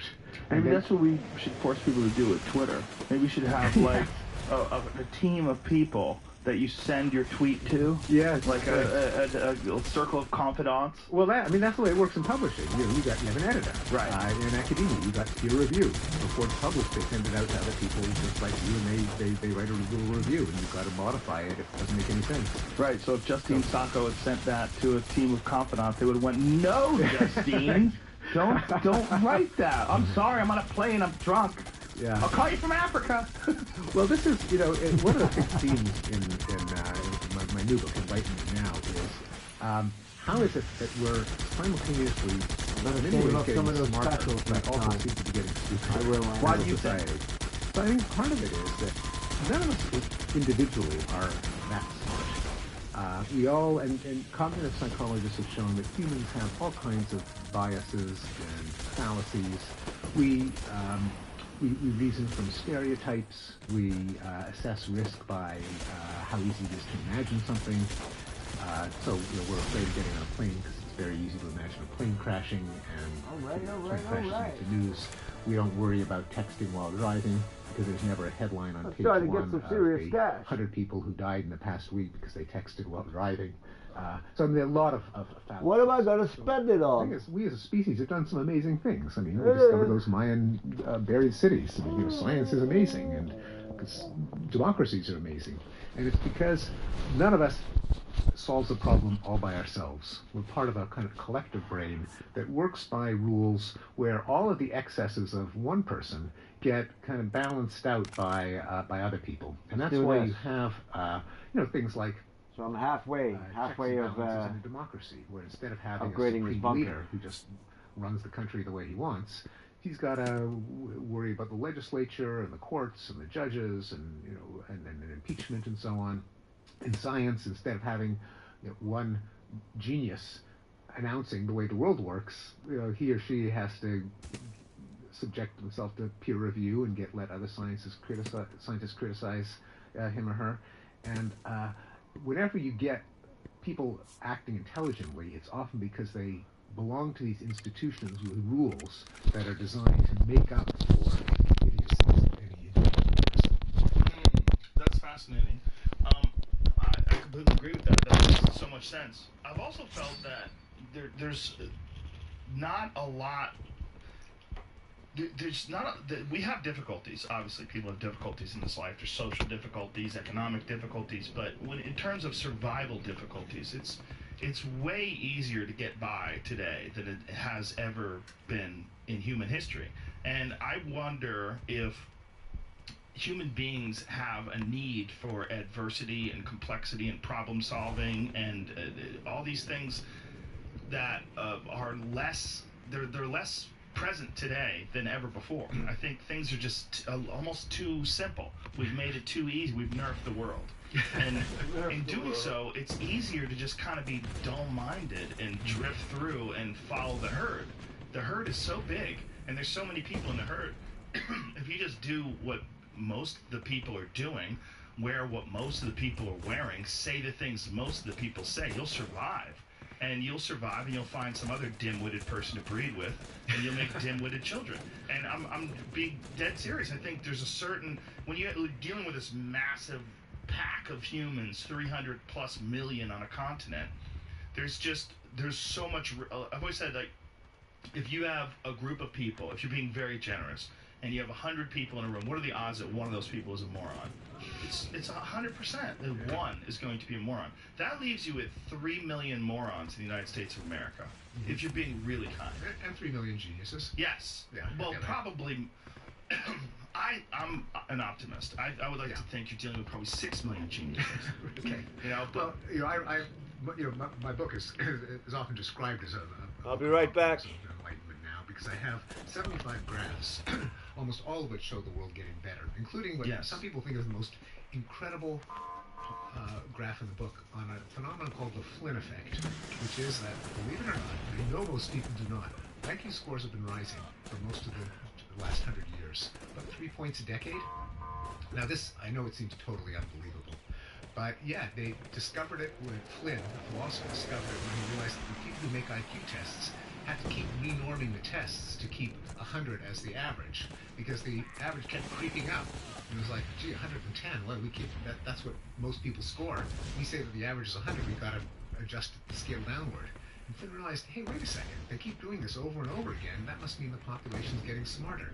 Now, not biologically smarter. It's not that people's brain power has somehow magically been increasing, although probably a little bit of that through better nutrition, better sanitation, and healthcare, and so on. But a lot of it is just ideas that used to be kind of sophisticated and restricted to professors and scientists and statisticians kind of trickle down to the population, and so things like placebo effect, or trade-off, or cost-benefit analysis, or win-win situation. All these things that actually came from pretty fancy schmancy theory originally, but they kind of are loosed on the whole population, and they become part of everyone's conventional wisdom. Also, we have to think more and more in abstract ways, just to deal with things like a subway map, a smartphone, watching TV. It used to be you turn on the knob and your TV would be on. Now you've got to kind of program the bloody thing. So the demands of life have become more sophisticated, and ideas spread more quickly. And so we are quite literally getting smarter, up to a point. Things that can't go on forever don't, and the Flynn effect is starting to level off. But there has been this drift upward in intelligence. I don't think that's surprising at all. I think if you look at the amount of information that people are subject to today, and just the sheer raw data, I mean, there's a lot of the data is just nonsense, and Twitter, and what is the quote that we produce more content in 2 days than in entire human history? Every 2 days? Wow. Yeah, something crazy like that? Is that right? It sounds something along those lines. It sounds plausible, yeah, but most of it is like, LOL, I just went to the mall. You know, like, you know, there's a lot of nonsense in there. Right. But the sheer amount of interesting information, like those newly discovered Mayan ruins in Guatemala and things along those lines, or, you know, there was some interesting new information on the history of human beings, because they found some new teeth and some that throw back the date of modern humans, and they keep moving that back. Which the point is, we're constantly getting more information, more data, more things to think about, and I've just got to assume that the amount of information that comes to a person in 2018 is just vastly larger than the amount that came to them in 1978. Well, absolutely. And there are, you know, as idiotic as a lot of public debate is today, there's a lot of idiocy in the past too. Sure. I mean, in the you know, as recently as the 1960s, there's that movie on the first interracial couple in Virginia, where there's a court, a judge, who said God didn't mean for the races to intermarry. That's why he put black people in Africa and yellow people in Asia and white people in Europe. The judge. The judge. Hilarious. The judge said this in his decision, eventually overturned, Loving versus Virginia. Now, I mean, no one would make that stupid an argument today. Right. Even people that think of as kind of racist, they'd be embarrassed. They're just too stupid. And people on the left make some very stupid arguments as well. when Castro sent all of the gay people to concentration camps in Cuba. You had Susan Sontag, a respected left-wing intellectual, saying, well, this is, you got to forgive them because Latin America was such a sexualized culture and there were prostitutes and there was decadence that, of course, it was a little bit of an overreaction. Now, today, I don't think anyone on the left or the right would say it's okay to send gay people to concentration camps because there were a lot of prostitutes in Havana. But that's the kind of idiotic statement that we kind of forget that people used to make in the past too. So it's a way of reassuring ourselves whenever we see debate seemingly getting stupider and stupider. You got to remember, there's a lot of stupidity in the past too. Oh yeah, a massive amount. And I think you're right that it's hard to tell day by day, especially when your attention is concentrated by the worst things that happen. And again, it's a big theme of enlightenment now, that your picture of the world, because the human mind really is driven by anecdotes and images and stories, and that's what the news gives us. But if you look at trends, if you follow the trend lines and not the headlines, you see that a lot of things really are getting better gradually, but that accumulates over time. And one of the things that with the flow of information, we are actually getting more, we meaning Americans, but also worldwide, there is this trend of getting more liberal, more tolerant, more progressive. Hard to tell day by day, but when you think that in the 1960s there was a debate over whether there should be racial segregation, whether African Americans should drink out of different water fountains or stay in different hotels. There's debate over whether women should be allowed in the workplace, what's going to happen to all the kids if they're all working. Debate over whether gay people should be allowed to be teachers. And we've kind of forgotten these because the progressive side kind of won, and the debate has moved on. And that happens worldwide as information flows, as people start to meet each other, as ideas proliferate.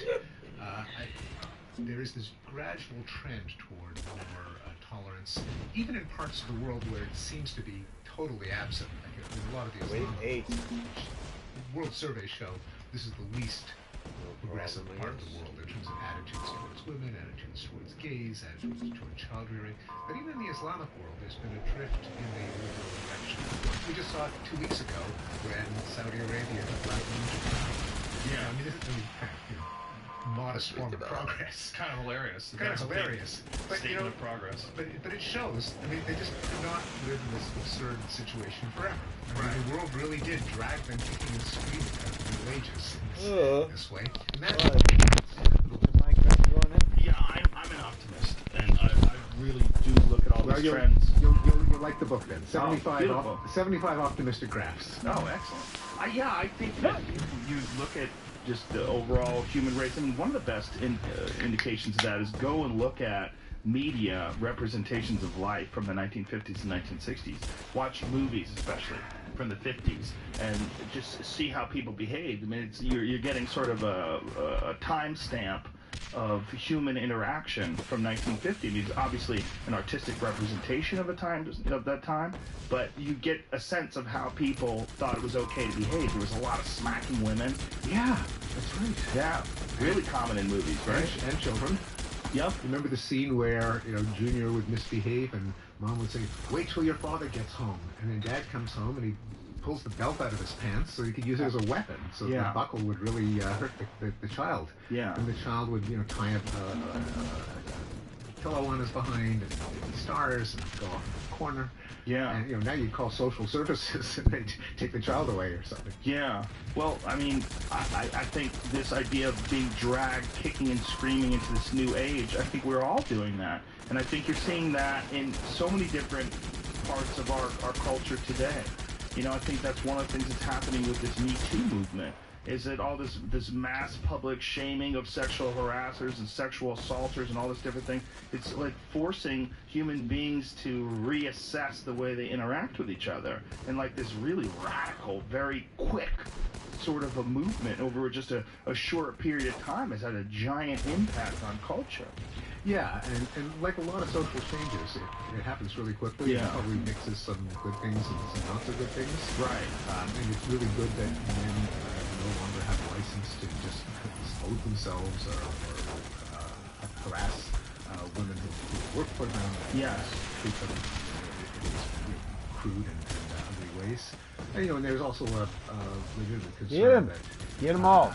you just can't really believe all accusers. And you kind of learned that through history from witch hunts and lynchings and pogroms. And there's got to be proportionality. Not all infractions are the same. Punishment for the crime. So we haven't quite settled in how to balance the very necessary corrective to with the kind of rule of law and standards of justice. Correct me if I'm wrong about this. This is one of my theories. Is our brains, our capacity, and our understanding is relative to what's necessary at the time. And one of the things that I use is Dunbar's number. So that Dunbar's number is this idea that you could only have these intimate relationships with 150 or so people, or in terms of intimacy of understanding who they are, knowing their name, knowing things about them. But as our circle of people that we interact with grows and expands, I wonder if that's going to expand as well. When you think about the amount of information that people can hold in their brain and what people are used to knowing about, this is a radically different world in 2018 than it was in 1960. The amount of things that you were aware of in 1960, just by virtue of not having social media, the internet, Google, all these different ways that you could get information from, it's just so different. I mean, it's I don't know how many times more information you're getting, but it must be much more. Yes. Much more. And over an incredibly small period of time, when you think about the relative time span that human beings have been here, few 100,000 years or whatever. I wonder if we're changing, and I wonder what we're going to be like if this continues to grow and continues to be a part of our life. If we're going to adapt our abilities. Well, we're not going to change the neurobiological structure of the brain very much because even though we all learn through our lives, there are limits as to what our brain can do. But what I think happens is there's a back and forth between our brains and the technologies. The technology adjusts to take into account how our brains work. So the restriction of you can't know or feel that you know more than 100 or 150 people, and kind of helps define the set of top-ranked friends in a social network. The fact that we're visual creatures, we're primates. We get a lot of our information through our eyeballs. It's one of the reasons why computer technology has changed so much since the 80s. And 70s. Like when I first learned to program a computer, it was just all text, or use a computer, and they're just 80 characters in a line, and you have the letters of the alphabet, and that's all there was. And it soon became clear that that's not a very efficient way of getting ideas into a brain. It's really laborious and tiring, and so you have graphic user interfaces. Apple was the first to commercialize it, but it had been developed beforehand at Xerox. It was really exotic at first. We saw a screen with these windows and pointers and icons and a mouse. And computers don't work that way naturally. It took a huge amount, it still does, takes a huge amount of programming to get a computer to pretend that there's a sheet of paper up on the screen. But because we're visual creatures, the technology adapted so that we could feel comfortable using it. So some of it is how much do we adjust to the technology, and how much is the technology forced to adjust to us? I'm thinking in terms of the actual capability of the human mind, and when you read about modern human brains, like there was an article that was published recently that was trying to remap the timeline of the modern human brain, and I think they were pointing to about 35,000 years ago now. See if you can find that. Trying to figure out what exactly they were saying, but essentially they were saying that the modern human brain was far more recent. How interesting. I'm not surprised. Yeah. Well, I would have guessed a little bit older than that, but yeah. But in the tens of thousands of years, yeah. So with one of the big mysteries, right, is the doubling of the human brain size over a period of what it was like 2 million years. Something had to happen to cause that, like some change in our environment, some change in our behavior, and what has been a bigger change in the internet? Like, what has been a bigger change in the access to information that people have today? And I'm wondering if, like, we're not experiencing, when you're talking about these steady rise of IQs, obviously it's not just the internet, it's education, the cumulative data that people just keep piling onto, and more people learn more things, and people get wiser, and, you know, the way we interface with information is better than it's ever been before. But I wonder about the capacity and the capabilities of the human mind. If it's happening right now, it's just a very gradual thing, this 10% tick or 10-point tick per decade. If this is going to lead, you extrapolate, you go 100 years from now, 200 years from now, I mean, what are we going to be looking at? I mean, well, the thing is that what happened over the last few tens of thousands of years is not going to be replicated anytime soon, because that lot was driven by Darwinian natural selection, which just meant that smarter people had more surviving babies. That's a process that happened as a speed limit measured in generations, and it may not be that coping in a modern society makes you have more babies. It might be the other way around. right. You know, as you're more educated, you have fewer children. And so I think a lot of there's going to be a certain amount of plasticity of what you can master in your own lifetime, especially if you start in childhood. You're going to, a lot of these skills become second nature, how to look things up, how to use these devices efficiently. And then that can reach limits. There are only so many hours in a day, and there's only so many neurons in your brain. But in conjunction with that, the technology becomes more human-friendly. All right, Flamer. New ways of getting information into the brain. You know, as I mentioned, we've gone from just minds of characters to graphic user interfaces and video, and more like creative data graphics, where you see moving colored graphs as a way of getting a bunch of variables into a human head more efficiently. And virtual reality might be the next step, where we've got 3D environments that we can explore, and that may be a way of getting our puny brains to experience more information. Yeah, I was going to bring that up to you next, because that's one of the things that concerns me the most, is how good virtual reality is now, but how relatively crude it is in comparison to the potential. And have you experienced it at all? Have you used like an HTC Vive or any of those? No, I've used more kind of lower tech kinds of, like, you know, Google Cardboard and yeah, like that's that, kind of interesting. which is still pretty interesting. Yeah, but the Vibe will freak you out.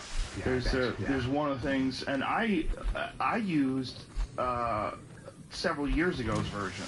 I think my friend Duncan Trussell had one 2 or 3 years ago that I used, and I was blown away by that, where you're underwater and there's a whale that swims up to you, and you know, and it seems so real. And you didn't get nauseous. No, I didn't, but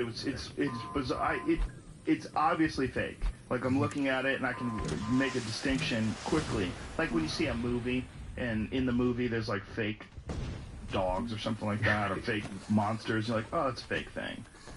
It's fake, but it's a really good fake. And I can recognize it as a fake, but I was like, wow, what is this going to be like in 10 years? I mean, what is it going to be like in 30 years? It's going to be, and how much better is the interface going to be? I'm really concerned that there's going to be just a giant section of our population that completely checks out of the regular world and lives in some strange fantasy land most of the time.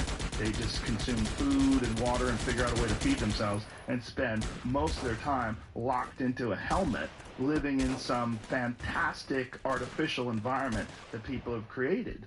Yeah, although just putting things into perspective, there were those fears when television became popular, right? And even before that with movies. It's a question of what kind of balance people will find. I mean, clearly it's going to be more of exactly what you described, but you know, people do like reality too.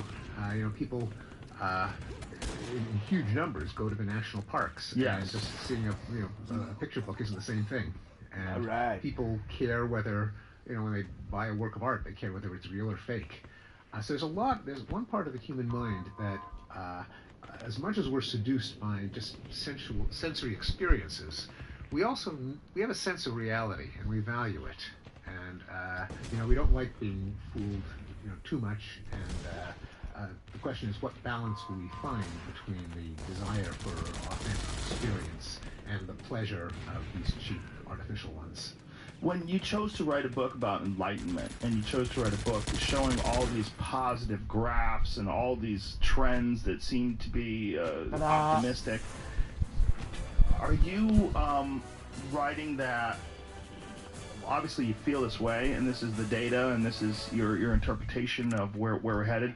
But are you also kind of like encouraging people in a way to have a more rose-colored view of the world and just understand I think not so much rose-colored, but it's a bad description. No. It's I know exactly what you mean. No, but have a kind of problem-solving mindset. Namely, we have solved problems in the past, or at least we've reduced them, and that I think emboldens us to look at the problems we have now.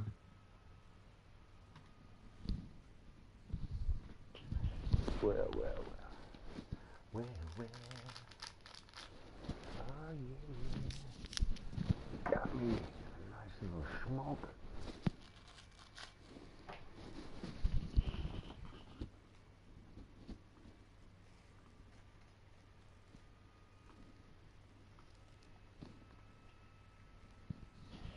No.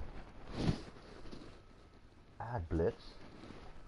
I don't want ad blitz. What is ad blitz? What is the problem? I don't like it. Don't want to watch the Super Bowl ads. Thank you very much. Go back to my broadcast. Oh, you got something else. No. Debate over whether gay people should be allowed to be equal. All right. Are we done here? Yeah. Ah, hey, Peeps is watching. Good shit. People are watching. So, let's think. What was the next move? What would be the next move? I need another 600,000. I might get another defense wave coming up if they are faster now. That would make up for the CPU defense disaster that has happened.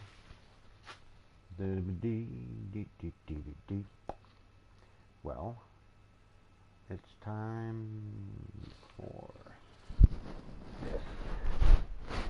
Get going. And I wasn't happy with the how this ended up. Definitely just want you guys to heal.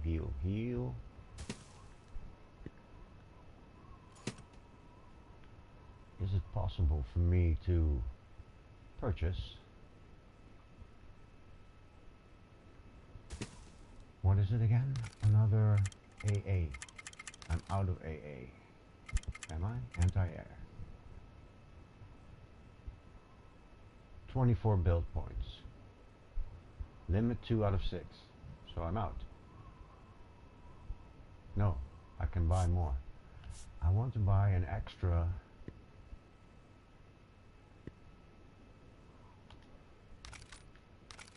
Do it. Build. And rank it up too. Ooh, I got myself a new unit, man. Right on.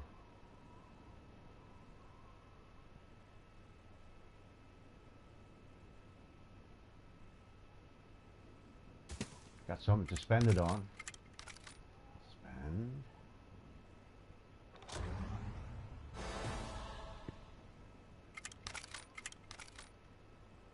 That's cheap. Those are cheap.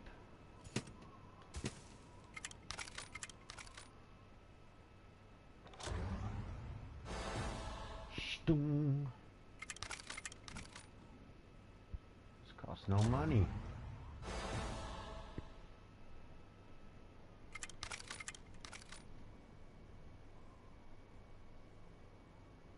How much? Little money. Very little money. Level 7.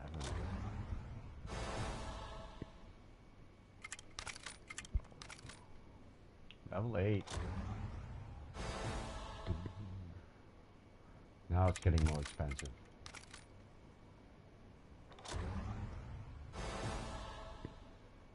one more upgrade. It's got a good cooldown. The range doesn't matter that much. Maybe a little more health on it, but it has the double guns. We're talking. What is this? Level 13. Level 10. How much is it? 94,000 for a faster cooldown. Do I need a faster cooldown? No. Do I need more range? No. No, it should be fine. Alright, save me some money. And I have a lot of build points left. What can I sacrifice in order to get back my... Hang on. You...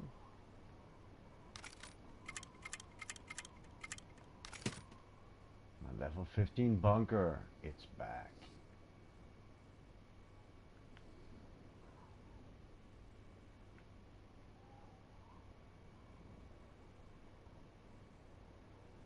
Freaking great, man.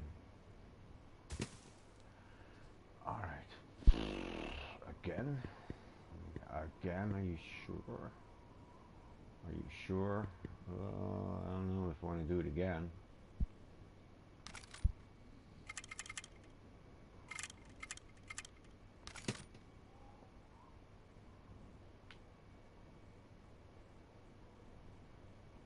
Here, I guess. Yeah, you guessed right. 2 more. Right here.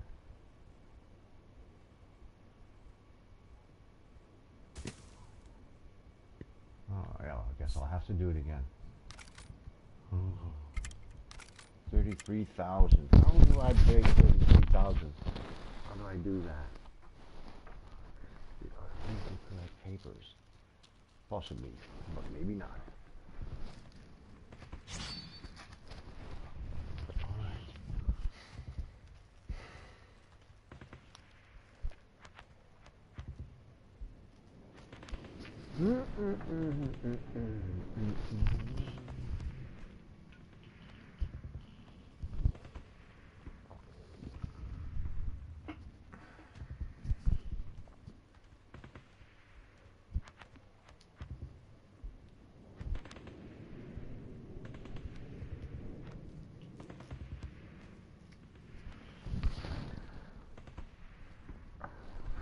Great, man.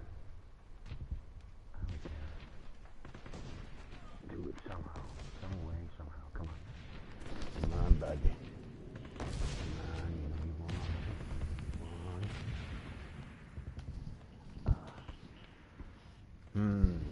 What watches? That's okay.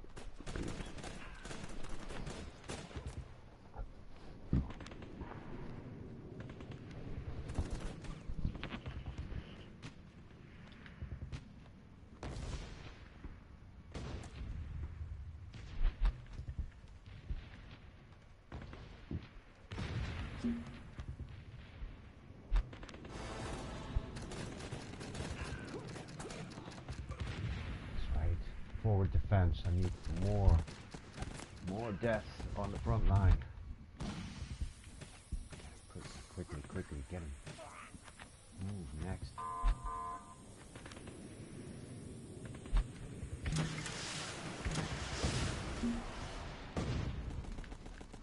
Next wave, please. Next wave. You can get him. Come on, guys. You can get him. Get him. 3, 4.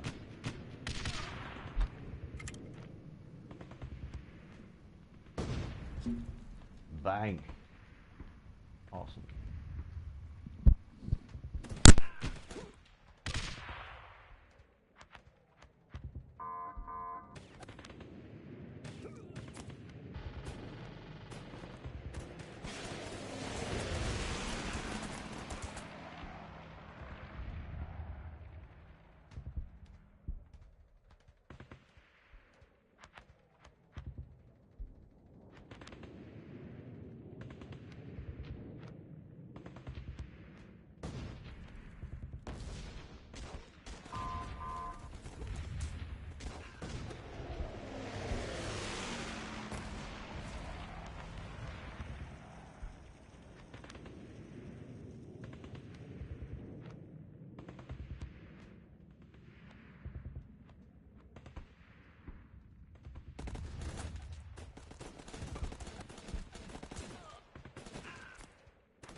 Looking good on the unit side.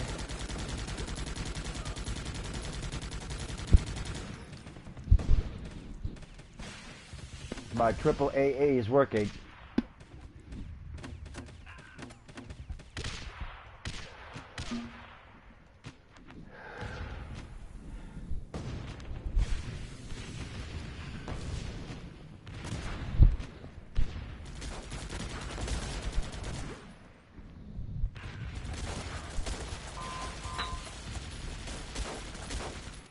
That shit's on fire.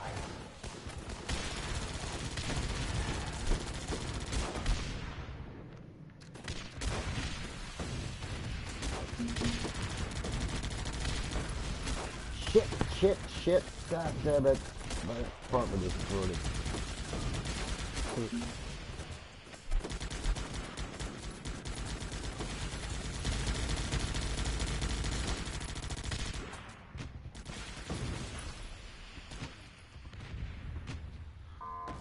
We got ourselves a fire hydrant.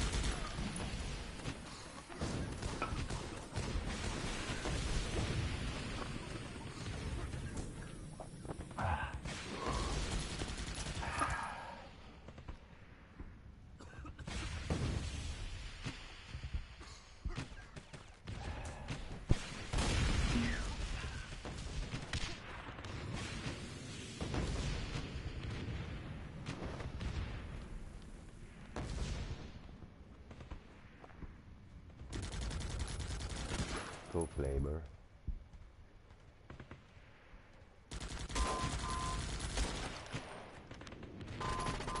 Is that 3 units on one tank trap? Look at that. Triple. Go on. Papers, please.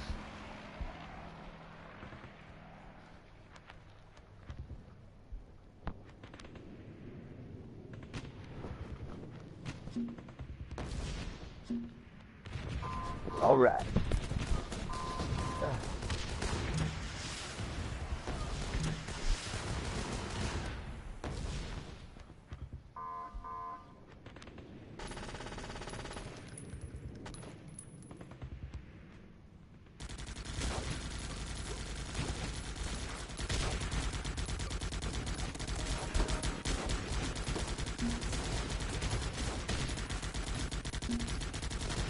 Good stuff.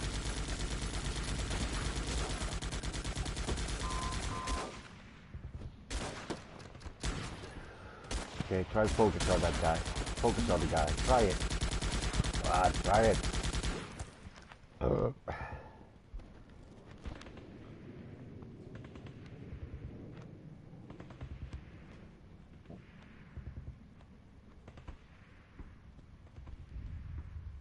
Oh shit.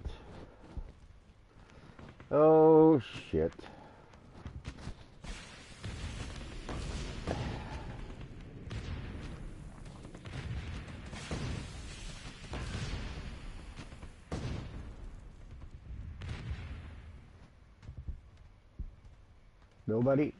Nobody wants to come. All right. Guess you're gonna have to deal with it yourself, Dave.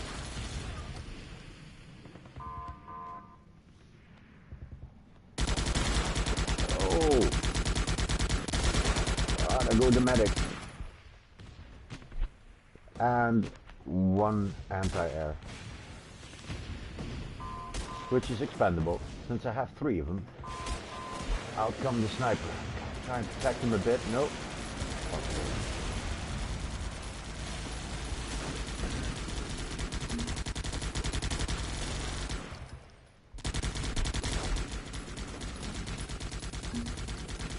Go, go, go, go, go.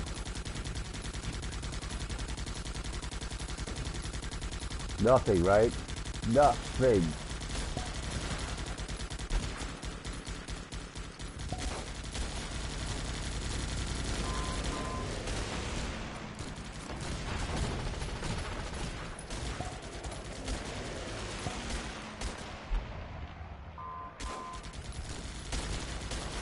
Come on.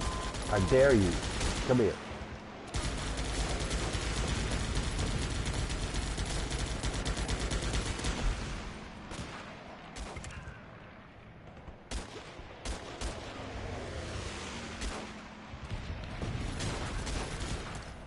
Bang, bang. Shit. Tough cookie, man. Tough cookie.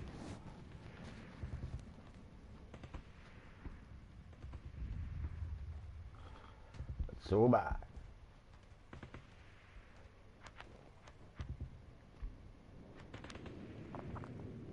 2 bunkers, 3 snipers.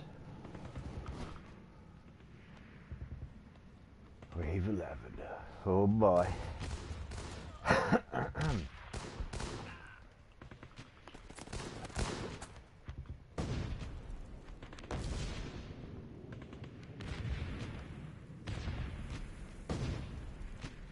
Definitely need more barbed wire, but I don't have the build points. Gotta get the XP up, get the build points. For that, I'm gonna need to spend munitions to get attack cards.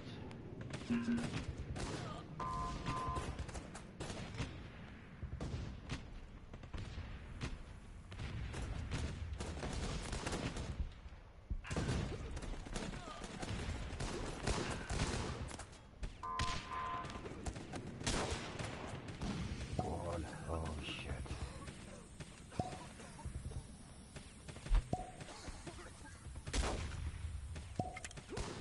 Gotta keep the base, keep the base, keep the base. Oh, you gotta keep the base. I'm knocking him out, man.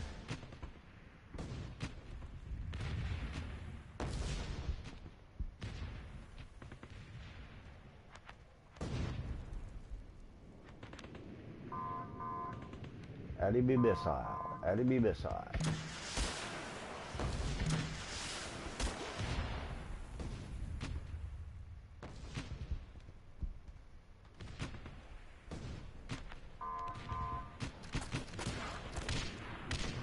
Alright, I think I understand CPU defense now.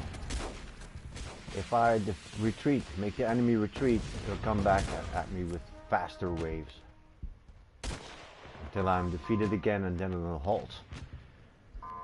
Or maybe put it a bit more on the easy side.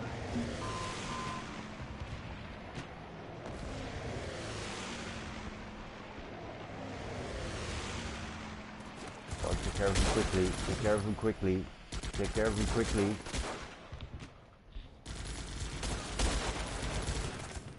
No casualties, no casualties, good stuff. Alright, come back in my base. I need to angle that sniper tower a bit better.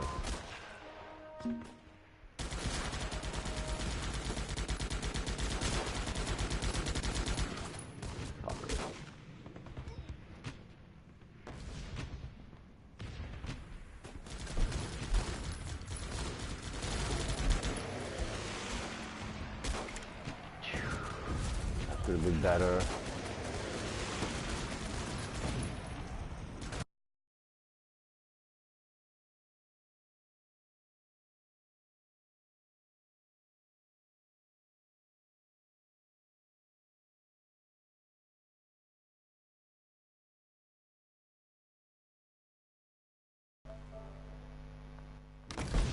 Oh, lucky me, I thought I crapped out.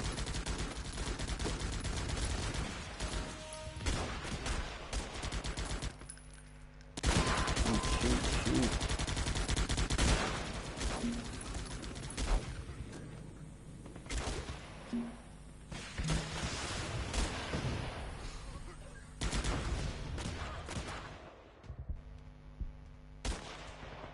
I don't think this one will hold, honestly.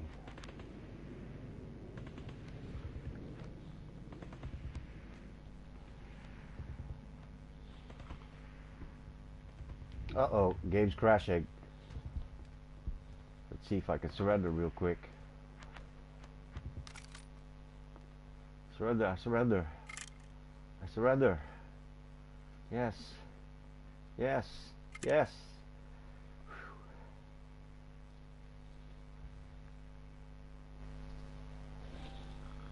No.